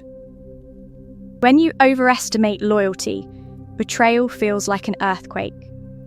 Your nervous system shatters. You replay every conversation, searching for the moment it went wrong. That is betrayal trauma. Not just the loss of a person, but the collapse of the story you told yourself about how people were. That collapse is what makes you weak. The unstoppable do not build their strategy on fantasy. They assume self-interest first. They expect people to choose their survival, their ego, their comfort. And when someone chooses you over themselves, consistently, at a cost, then it means something. Then it is power. This is not cynicism. This is calibrated realism. Cynicism says no one is loyal, so you trust no one and die alone in a fortress of paranoia. Realism says most loyalty is conditional, so you test it, you stretch it, you observe what people do when there is a price. Clarity is not a virtue, it's a weapon. Power doesn't belong to the one who cries loudest about betrayal. It belongs to the one who saw it coming and already had a contingency. You either command or you are commanded. If you assume blind loyalty, you will be commanded by every hidden agenda in the room. So you stop handing out trust as charity. You stop treating shared jokes and shared trauma as proof of shared destiny. You watch what people do when you say no, when you take space, when you succeed. That is when real motives surface, because the universe does not reward goodness, it rewards decisiveness. In the next section, you will not just hope you can see this, you will get specific filters. Behavioral tests. Pressure scenarios that reveal exactly who deserves your limited care and who has only earned your distance. So test them. Do not announce it. Do not explain it. Just change one variable and watch who they really are when your usefulness is no longer effortless. Clarity is not a virtue. It's a weapon. You start with the simplest cut. You say no. You decline the favour, the extra shift, the last-minute rescue you always provide. Most people claim they respect boundaries, but what happens the first time you stop bleeding for their comfort? Do they adapt or do they attack? Real allies adjust. They might be surprised, but they recalibrate without punishing you. Users escalate. They guilt-trip, sulk, withhold affection, or question your character, because to them, your worth was your compliance. You either command or you are commanded, and this is where you see which role they had already assigned to you. Next test, your success. Mention a win, a promotion, a new relationship, a visible upgrade in your life. Watch their micro-reactions, not their words. Do their eyes light up, or do they go flat for a split second before the fake congratulations appear? Do they ask curious questions, or do they instantly change the subject back to themselves? Envy cannot hide under real light for long. The unstoppable are surrounded by people who can celebrate them without secretly resenting their rise. Everyone else is dead weight, because power doesn't belong to the one surrounded by silent rivals. It belongs to the one who can walk into a room knowing no one there is waiting for them to fail. Third test. Remove the benefit. Stop overgiving. Respond slower. Be less available. Slightly inconvenience them. Need a ride instead of offering one. Ask for feedback instead of providing endless emotional labor. Users experience this as an insult to their entitlement, and they will punish you for it. Real allies stay. Their presence is not a transaction, it is a stance. This is not a lesson in motivation. It's a manual for domination. You are running small, controlled experiments on the people around you. No drama, no speeches, just data. Over weeks and months, you increase your investment only in those who pass the same tests again and again. They respect your no, they celebrate your yes, and they do not vanish when the immediate benefits slow down. Once you understand that truth, your care becomes a strategic resource, not a reflex. You stop front-loading trust and approval. You make people earn it through consistent behavior under pressure, not pretty words under comfort. Because when you finally know who is real, the game changes. The next law will show you how to become so necessary, so central to outcomes, that even those who do not like you cannot afford to discard you. And that is where power stops asking for loyalty and starts demanding it. Law 12. Become useful, not likable. This is where most people lose the game before it even starts. They walk into every room asking one silent question: do they like me? The unstoppable walk in with a different question: do they need me? You feel the difference instantly. One posture begs, the other negotiates. Likeable people are replaceable. Useful people are protected, even by those who secretly resent them, gossip about them, or wish they could stand their presence less. Power doesn't belong to the most charming. It belongs to the most necessary. Look at your workplace. There is always that one blunt, abrasive employee everyone complains about. They are not warm. They do not soften their edges. They do not waste breath flattering the boss. But when the numbers have to hit, when the client is furious, when the system breaks at 2 a.m., who gets the call? Them, every time. And then there is the other one, the office favourite. Always smiling. Always pleasant. They remember birthdays, bring cupcakes, drown in approval. But when budgets tighten, when cuts come, when leadership has to be decisive, who walks out with the cardboard box? The likeable, mediocre one.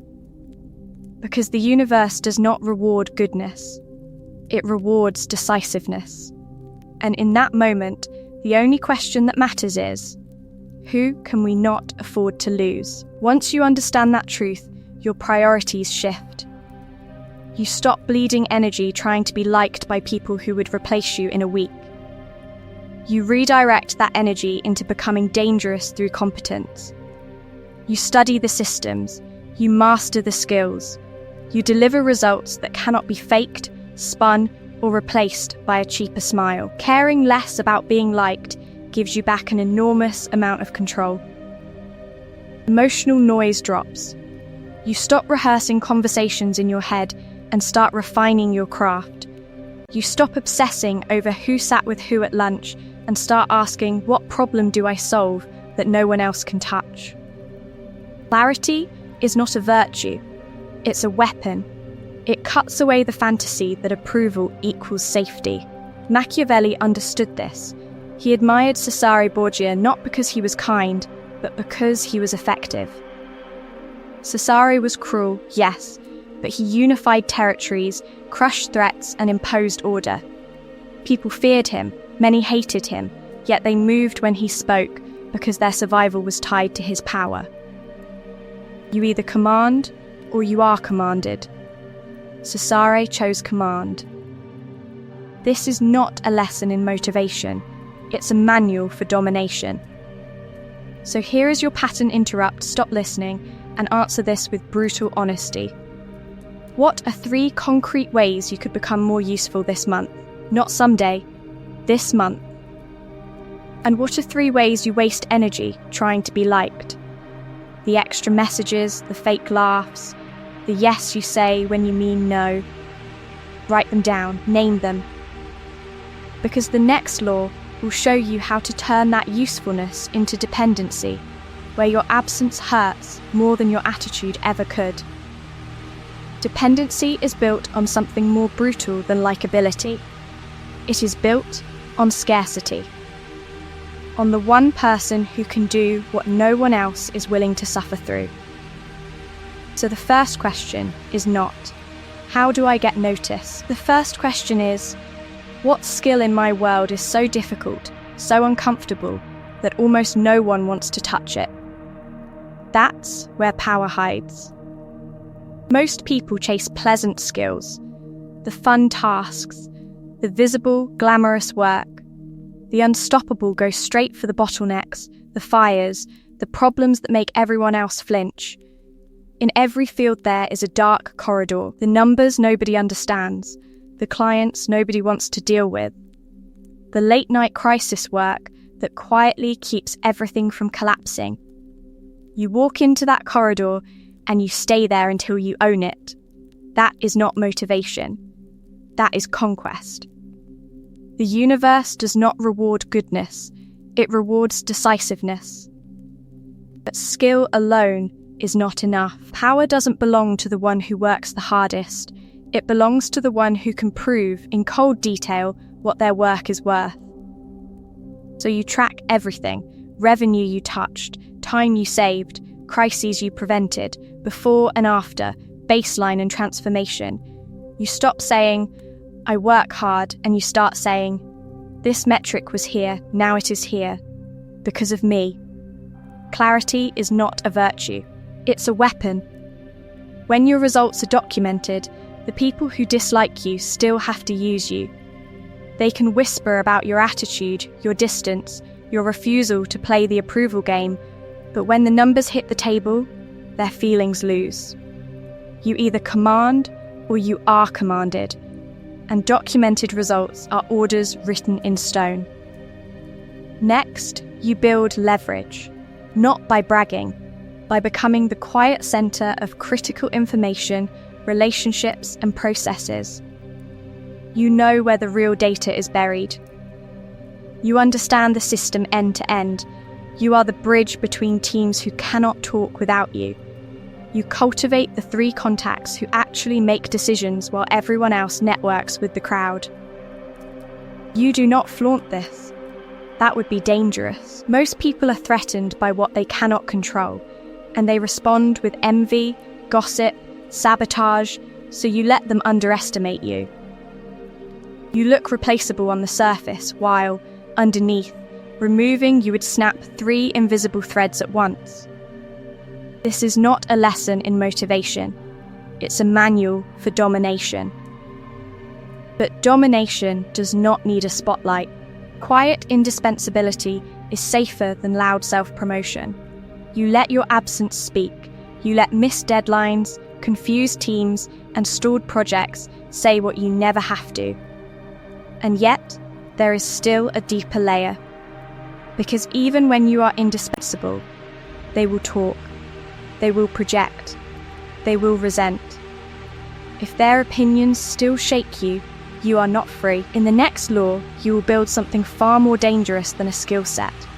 An identity so solid that outside noise doesn't just hurt less, it barely registers at all.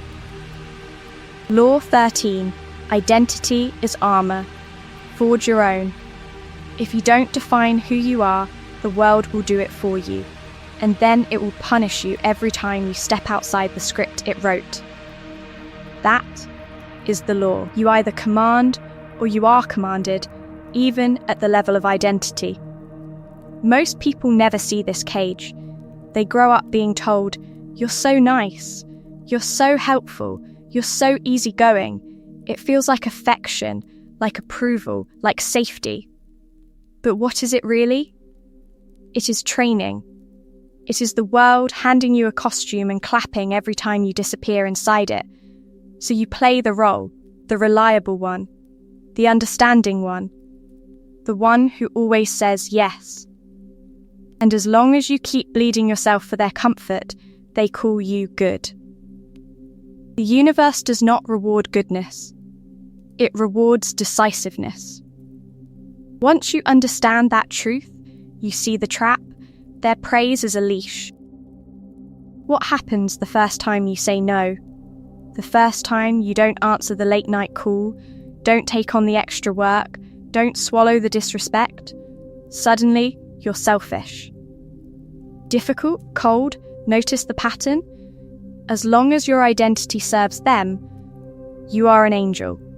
The moment it serves you, you become a problem. This is why you feel lost when you stop performing, because if your entire identity is built from other people's feedback, any act of self-respect feels like a personality crisis. You are not changing, you are just stepping outside the prison they built out of compliments. Machiavelli understood this centuries ago.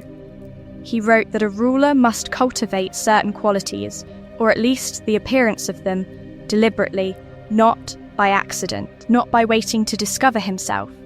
Identity, for the powerful, is crafted. It is a weaponized mask, chosen with clarity and worn with discipline. Clarity is not a virtue. It's a weapon. The unstoppable do not ask, "Who am I really?" They ask, "What identity gives me maximum power, control, and leverage in this environment?" Then they embody it. consistently, relentlessly, even when it makes people uncomfortable, especially when it makes people uncomfortable. So choose your labels with intent, not nice, not harmless, not always there when you need me.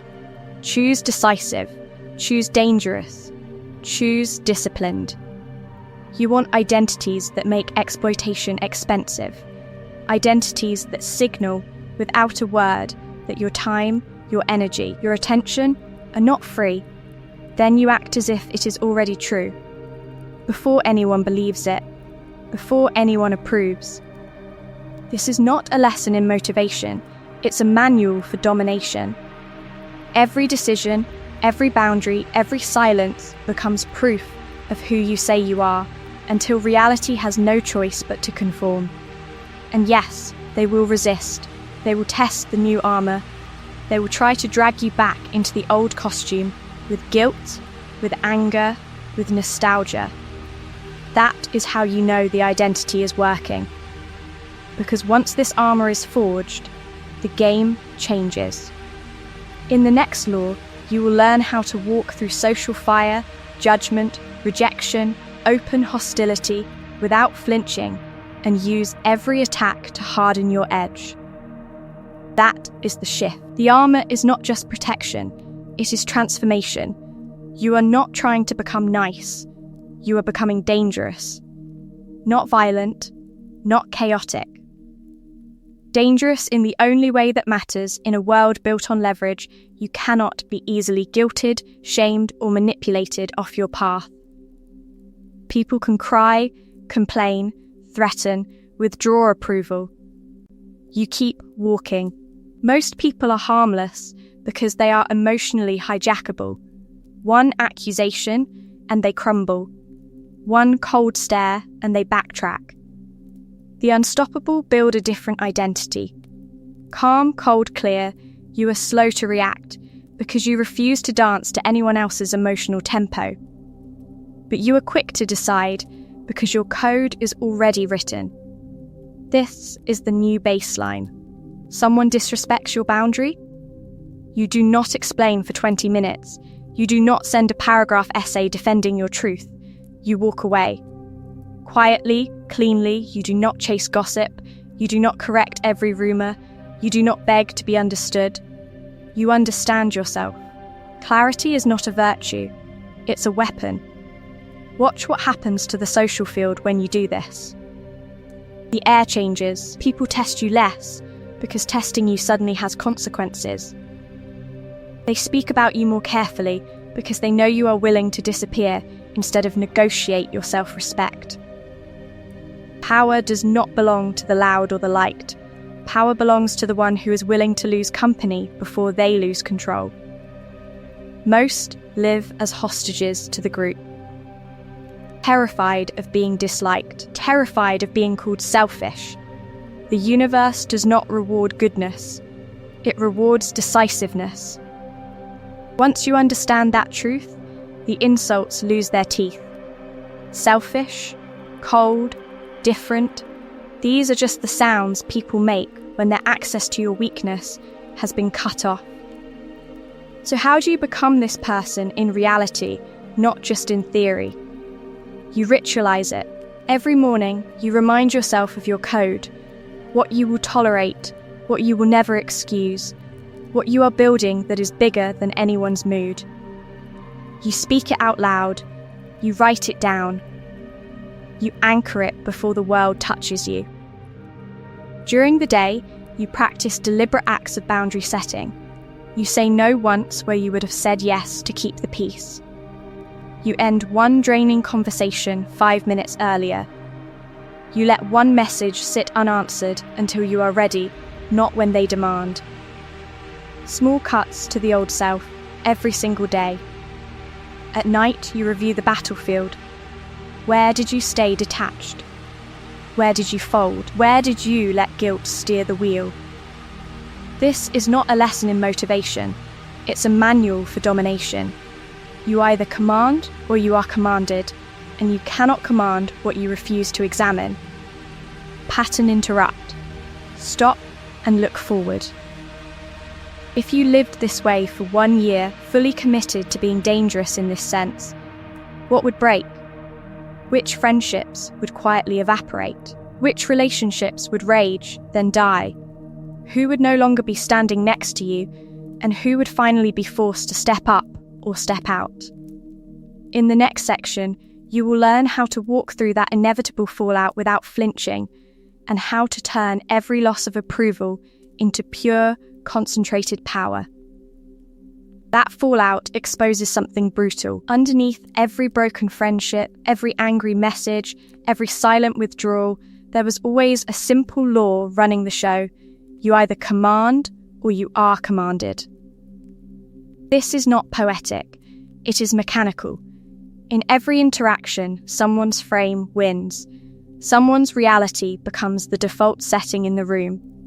Their priorities dictate the timing, the tone, the decisions. The other person adjusts, explains, justifies, shrinks. Which role do you usually play? The one who sets the terms, or the one who nervously explains why your needs are not that inconvenient? Most people cling to a fantasy here. They tell themselves they are just going with the flow, that they are neutral, easy, flexible. Neutrality is an illusion. When you refuse to impose your frame, you do not escape the game. You just agree, silently, to live inside someone else's. You let their expectations define what is reasonable. Their desires define what is selfish. Their comfort define what is too much. Machiavelli understood this long before self-help influencers discovered boundaries. In politics, he warned, the neutral are the first to be sacrificed. When two powers collide, the city that tries to stay in the middle, to offend no one, to please everyone, is the city that gets devoured by whoever wins. The universe does not reward goodness. It rewards decisiveness. Power doesn't belong to the one who feels the most. It belongs to the one who chooses a side and commits without flinching. Look at your own life through that lens. At work, whose priorities shape your schedule? In your relationships, whose emotions control the conversation? When there is conflict, do you hold your ground, or do you rush to calm everyone down, even when you are the one being disrespected? Once you understand that truth, your niceness stops looking noble and starts looking like a very expensive weakness. Here is the twist that most never see. You cannot command as long as you are addicted to approval. You cannot lead people whose rejection you fear more than your own self-betrayal.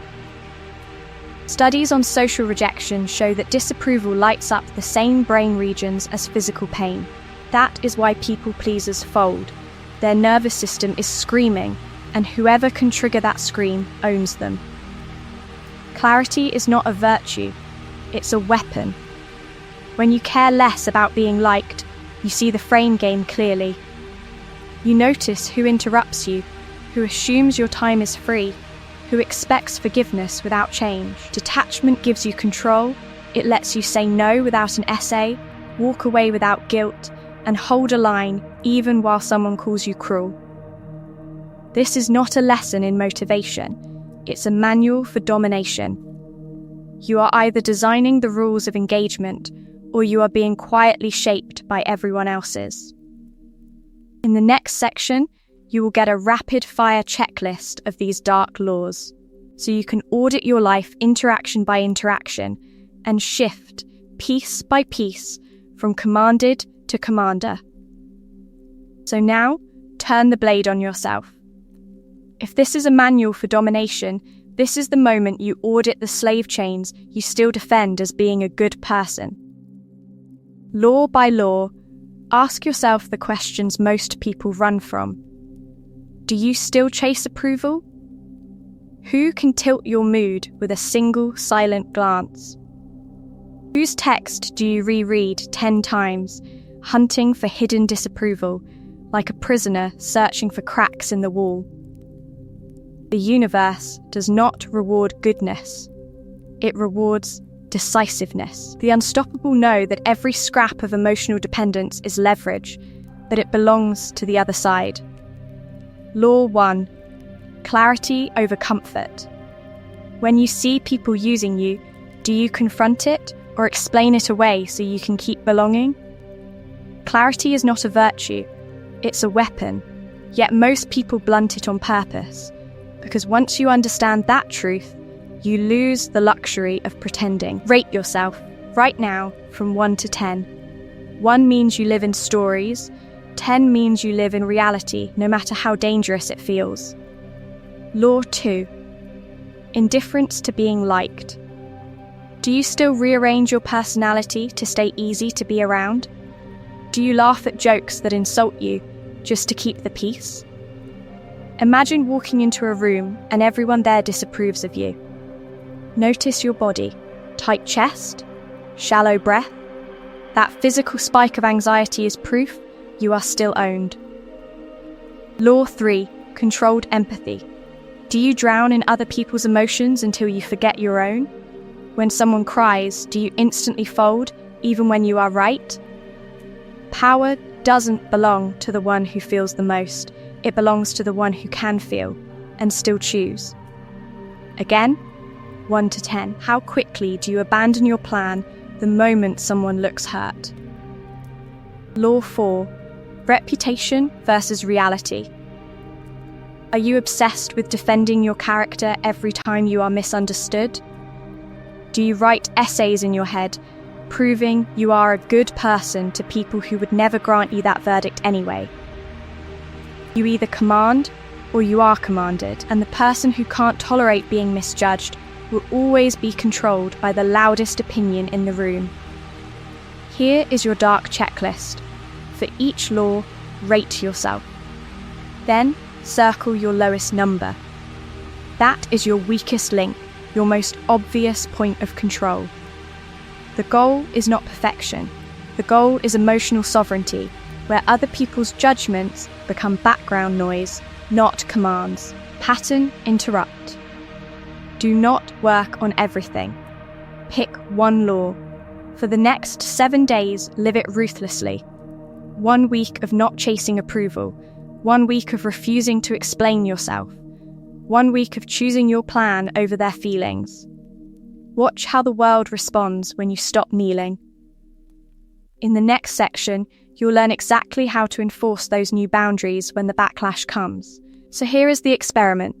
7 days, 1 behavior, no negotiation. You are not working on yourself, you are running a field test on power. Most people drown in vague intentions because they never force reality to respond. You will. For the next week, you choose 1 lever, say no once a day, delay your responses on purpose, or refuse to explain a single decision. 1 act, every day, against your old obedience. Pick it now. Will you deny 1 request per day without softening it, without a 3-sentence apology attached? Will you wait an hour before replying to messages that used to get instant access to you? Will you say, no, this is what I'm doing, when someone demands a justification? You either command or you are commanded. This is where that line stops being a quote and starts becoming your baseline. Understand what you are really training. These are not random acts of defiance.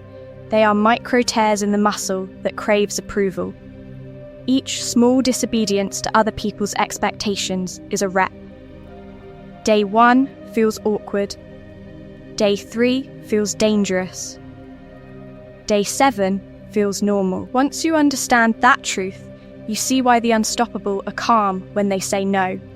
They built that calm, 1 refusal at a time. You will not drift through this week. You will document it.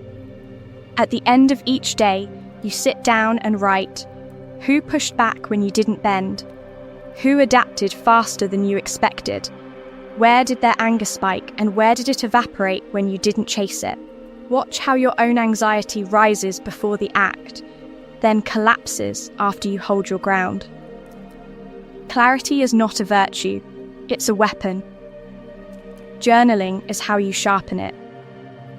Pay attention to patterns. You will see which people only valued you when you were easy to control. You will see who respects the new distance. Research on high self-monitors shows that those who stop bending to every expectation gain authenticity and clearer boundaries. You are running that study on your own life. The data is brutal. The data is clean. Every day of this experiment is a tiny rebellion against your old identity. The compliant version of you dies in small slices. Every no, every delayed reply, every silent refusal to explain is a vote for the colder, more decisive, more dangerous version of you. The universe does not reward goodness, it rewards decisiveness. This is not a lesson in motivation, it's a manual for domination. And this is only the training ground. Because once you've tasted what 7 days of controlled ruthlessness feels like, the real question appears: what does your life look like when this is not an experiment, but the default? In the next sections, we zoom out and draw that map. The fully Machiavellian life. How it moves, how it wins, and what it quietly destroys along the way. So what happens when this stops being a 7-day experiment, becomes your default operating system? Your life does not explode, it sharpens. The noise drops, the lines harden, and people who once floated casually through your days now face a quiet choice: step up or fall away. On the outside, it looks simple. You have fewer relationships, but they are heavier, denser, forged under pressure instead of built on convenience. You stop texting 10 people to feel wanted and start investing in the 2 or 3 who respect your time, your standards, your direction. At work, the shift is unmistakable. You are no longer the agreeable extra who picks up every slack task just to avoid tension. You become the person who sets clear boundaries, delivers under pressure, and refuses to drown in other people's chaos. Respect appears, drama evaporates, not because the universe suddenly became fair, but because you stopped volunteering as a sponge for everyone else's weakness. You notice your calendar first. Fewer fake obligations, more open blocks of time that you fill with training, building, learning, executing. The evenings you used to waste explaining yourself to people who never intended to understand you, you become hours of focused construction. This is where the unstoppable are made, not in bursts of inspiration, but in the quiet, ruthless reallocation of attention. Inside, the transformation is even more dangerous. The constant background question, "Do they like me?" starts to die. In its place, a colder metric emerges. Did this move me closer to my objective? The universe does not reward goodness, it rewards decisiveness. Once you understand that truth, your mind stops spinning around imagined judgments and starts tracking only leverage, risk, and payoff. Your thoughts get quieter, your movements get cleaner. You begin to trust that when pressure comes, you will not collapse into apology. You will choose, act, adjust, and move on. That is self-trust, not affirmations. Evidence: each time you say no to useless approval, each time you enforce a boundary and survive the backlash, your nervous system learns a new rule: you can be rejected and remain intact. That is the birth of inevitability. You walk differently when you are no longer begging the crowd to keep you whole. But there is a cost. Do not romanticize it. Some people will leave, loudly. Some will stay and resent you, whispering that you have become arrogant, distant, cold. They will say you changed. What they mean is that you stopped being easy to use. Power doesn't belong to the one who absorbs the most disrespect. You either command or you are commanded. Their anger is not a problem to fix, it is a report card. It tells you who is attached to your weakness, not your worth. This is where you become Machiavellian. Like the prince, you will be feared more than loved by some, and yet far more secure than the naive, beloved weakling who spends his life bribing affection with self-betrayal. You maintain a polite surface, but your decisions answer to strategy, not guilt. Clarity is not a virtue, it's a weapon. So the question is no longer, does this work? You have seen the map.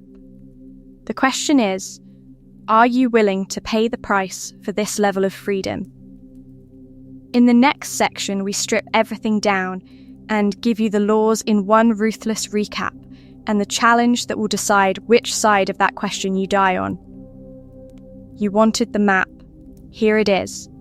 Without comfort, without decoration. 10 dark laws, one purpose, to break you out of the invisible prison of caring what they think.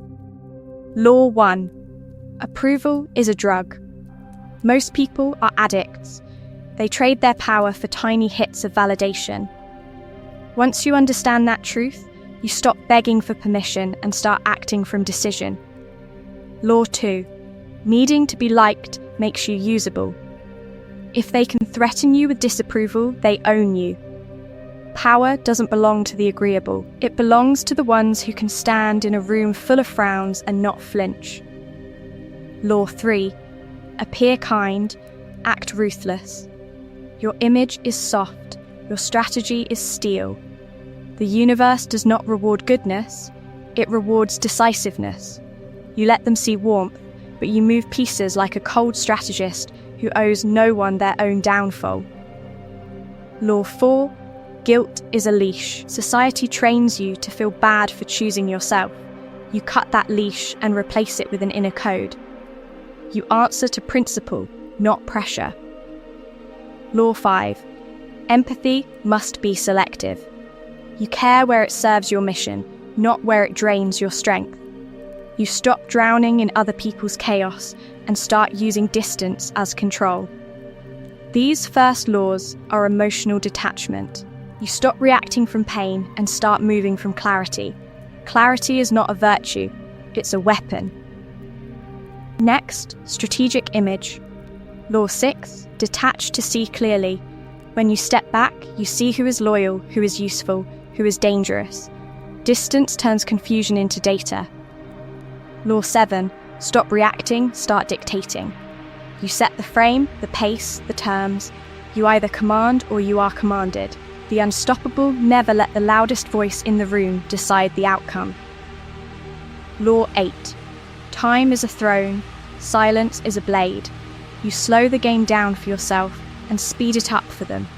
You let silence make people reveal their fear, their motives, their weakness. Then, ruthless boundaries and identity. Law 9. Accept being the villain. Power doesn't belong to those who need to be seen as good. It belongs to those who can be misunderstood and keep moving. Law 10. Loyalty is rare. Become useful, not likable. Identity is armor. You define who you are, what you offer, and what you will never tolerate. You stop auditioning. You start reigning. All of it serves one aim, to free you from the trance of other people's opinions so you can act in alignment with your strategy, not their comfort. This is not a lesson in motivation. It's a manual for domination. So treat it like one. Where are you weakest? Is it approval, guilt, boundaries, or identity? Rewatch the section that made you the most uncomfortable and drill it until your reactions change. Pattern interrupt. Answer this right now. Which law did you resist the most? That resistance is the doorway. That is where your next level of power is hiding. That resistance is the doorway. But walking through it requires something deeper than a new trick. It demands a new identity. Up until now, you've moved through life as an approval addict, a people pleaser, an emotional sponge soaking up everyone else's fear, guilt, and disappointment. You bent your schedule, your values, your energy around keeping people comfortable, then wondered why you felt empty and invisible. Most live and die in that role. They call it being good. The universe does not reward goodness, it rewards decisiveness. Your old identity asked one question before every move. Will they be upset? The new identity asks a different question. Does this increase or drain my power? That is the split. That is the death of the obedient version of you. Because power doesn't belong to the agreeable. Power doesn't belong to the endlessly available. It belongs to the one who is willing to be misunderstood to stay in control. This is where you stop seeing yourself as the victim of manipulation and start seeing yourself as a cold strategist. Dangerous, because you are no longer emotionally predictable. You still understand people. You still read their fears, their needs, their angles. But you don't rush to fix them. You don't bleed for them. You use that information to decide, not to dissolve. The real shift is not in what you occasionally do, it's in what you will no longer tolerate. No more guilt as a leash. No more staying in conversations that drain you just to seem nice. No more explaining yourself to people who are committed to misunderstanding you. You either command or you are commanded. Once you understand that truth, every no becomes an act of self-respect, not rebellion. Imagine yourself 6 months from now, operating from this colder, clearer place. Someone tries to shame you for setting a boundary. Before, you would over-explain, apologise, backtrack. Now, you let the silence sit. You watch their discomfort like data. You leave the room if the negotiation is over. Clarity is not a virtue. It's a weapon. You use it to cut through emotional noise and get to the only question that matters. What serves my long-term position? Power is a practice. Every boundary is a rep. Every unanswered message that doesn't deserve your energy is a rep. Every time you feel the urge to chase approval and instead sit in the tension, you are training. Most chase comfort. The unstoppable chase control. So here's the line in the sand. Are you just entertained by this, or are you claiming this identity? If you are serious, you cannot stay surrounded by people who need you weak. In the final part of this video, I'm going to ask you to declare who you are and align yourself with others on the same path. Because identity held alone collapses. Identity shared becomes inevitable.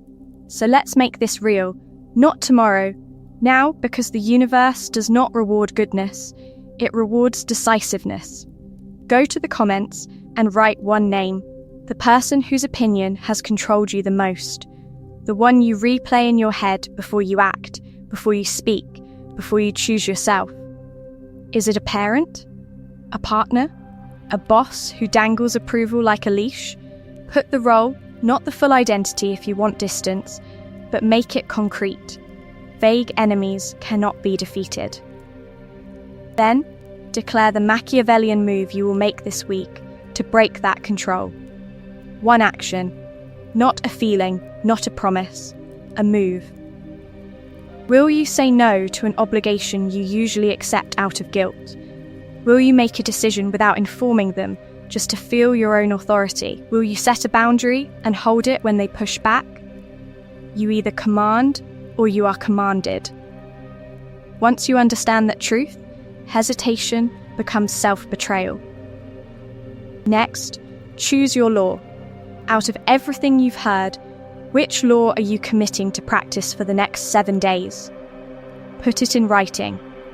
For the next 7 days, I practice law __. Turn the comment section into a record of intent, a ledger of those training to be the unstoppable instead of the obedient.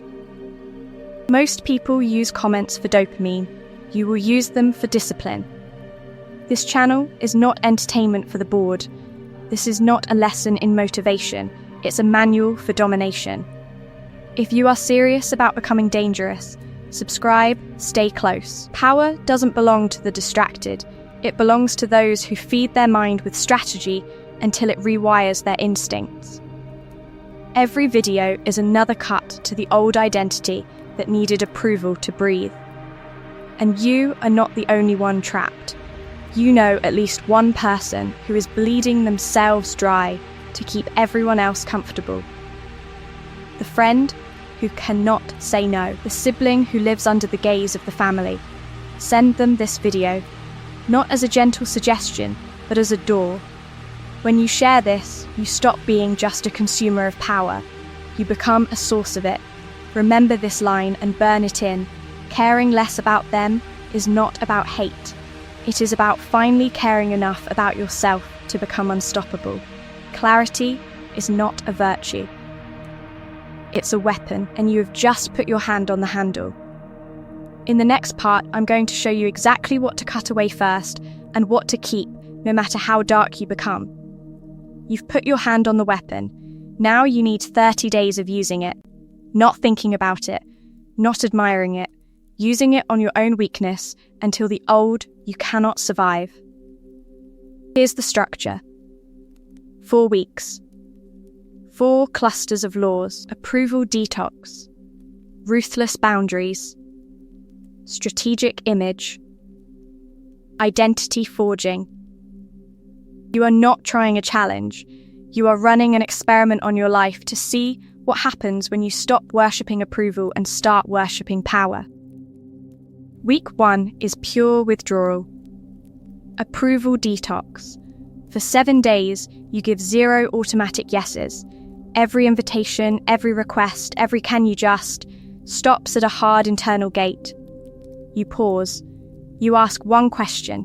Does this move my life forward or just protect their comfort? If it's not decisive for your goals, you say no.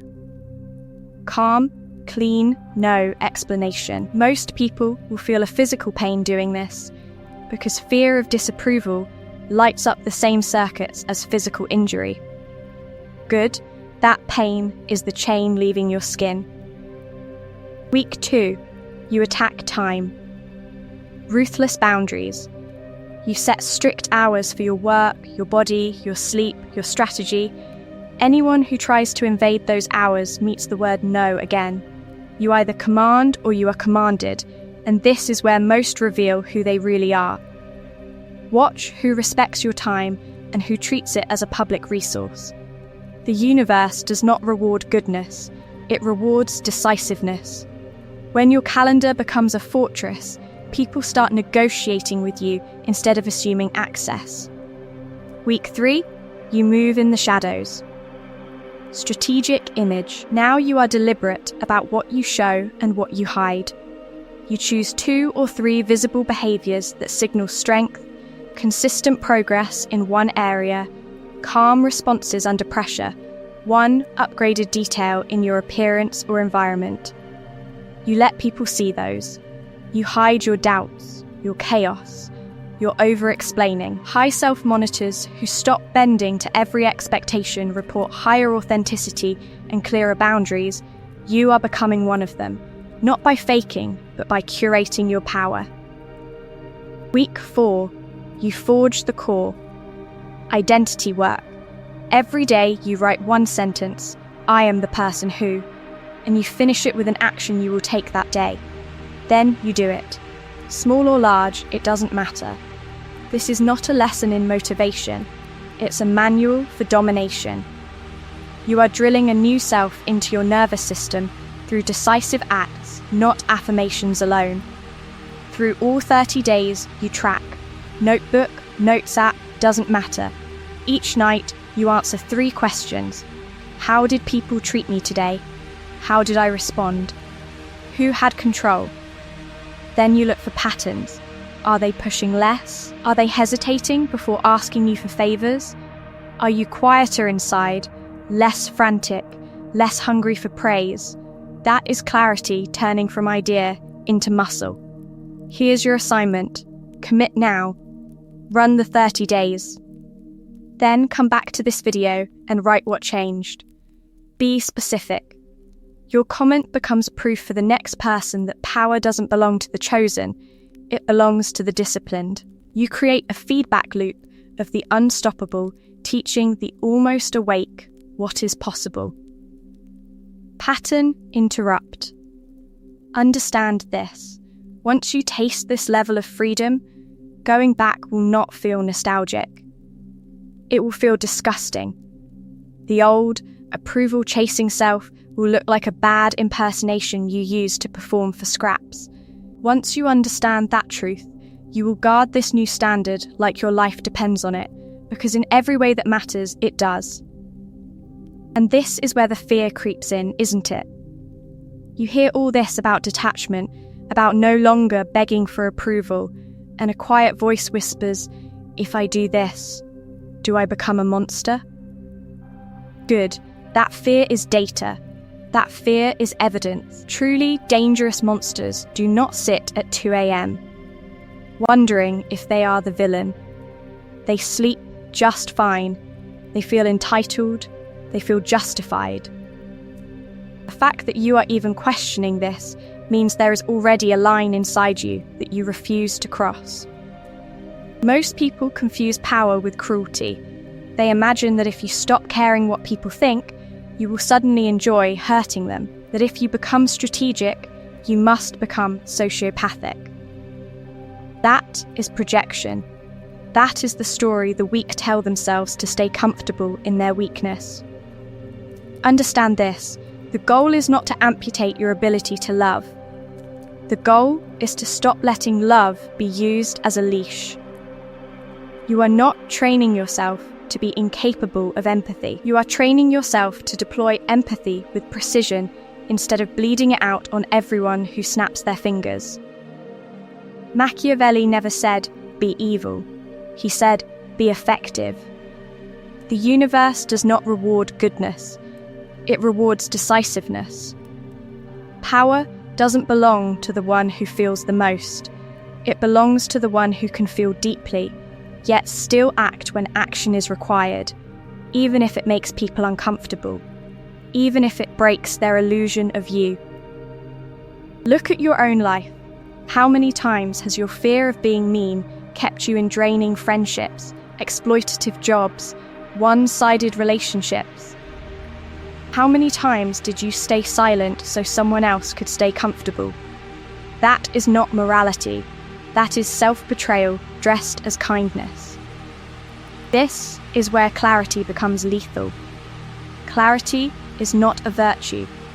It's a weapon. You start seeing the difference between caring and being controlled, between compassion and emotional blackmail. You notice how fear of rejection lights up your nervous system like physical pain, how easily people can push that button to get what they want. Once you understand that truth, you cannot unsee it. So you reframe these laws. They are not instructions for cruelty. They are filters. They protect your energy from the many, so you can give ferociously to the few who have earned it. You become warm by choice, not by default. Detached in the arena, devoted in your inner circle. Because the real danger is not that you become too cold. The real danger is that you stay so endlessly warm, so endlessly available, that you burn out completely and never build anything that is truly yours.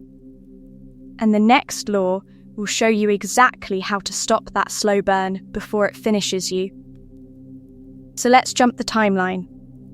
Not 10 years. One year from the moment you stop being fuel for everyone else's fire. You wake up and your phone is quiet, not because no one needs you, but because the wrong people no longer have access. The chronic complainer. The friend who only calls when they're in crisis. The "we should catch up" leeches.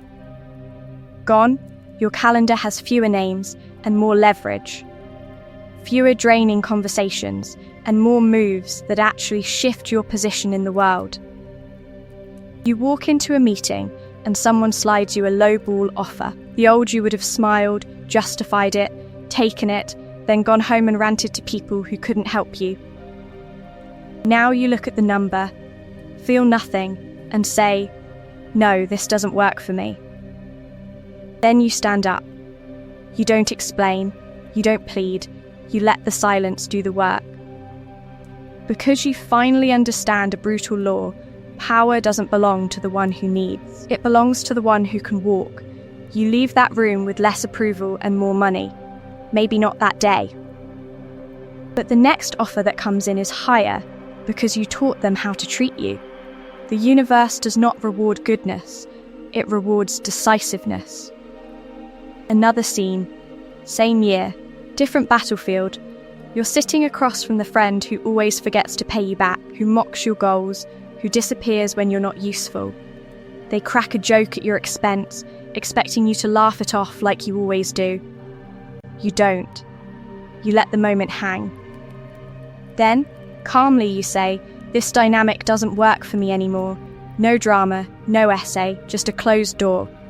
They call you sensitive. Controlling cold, you walk away anyway. That night, you sleep like a stone. Your nervous system is quieter. Less scrolling, hunting for microdoses of approval. Less replaying every conversation, dissecting every word. More stillness, more focus. You start to notice how much bandwidth you wasted managing other people's emotions while neglecting your own position on the board. In your relationship, you stop negotiating from fear of abandonment. You stop over-explaining your standards. You say what you want once, clearly, and then you watch. If the other person rises, the bond deepens. If they weaponize your needs, you detach. You either command or you are commanded.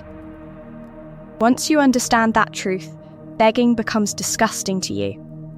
This is not a leap. It's not one cinematic decision. It's 1,000 small refusals. You don't answer every message instantly.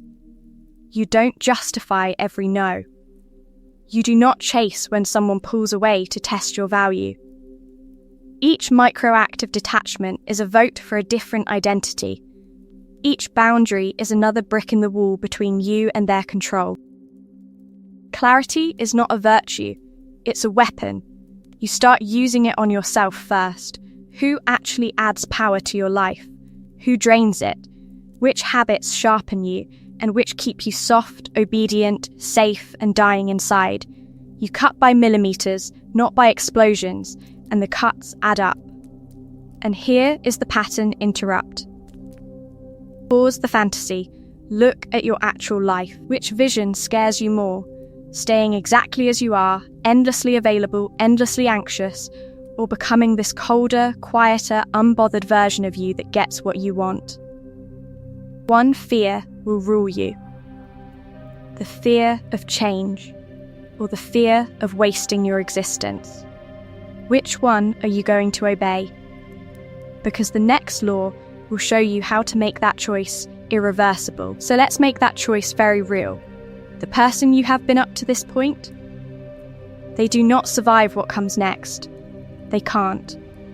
The old you was engineered for obedience, obsessed with being liked, terrified of conflict, apologizing for existing every time someone's face twitched. That version of you was built for their comfort, not your power.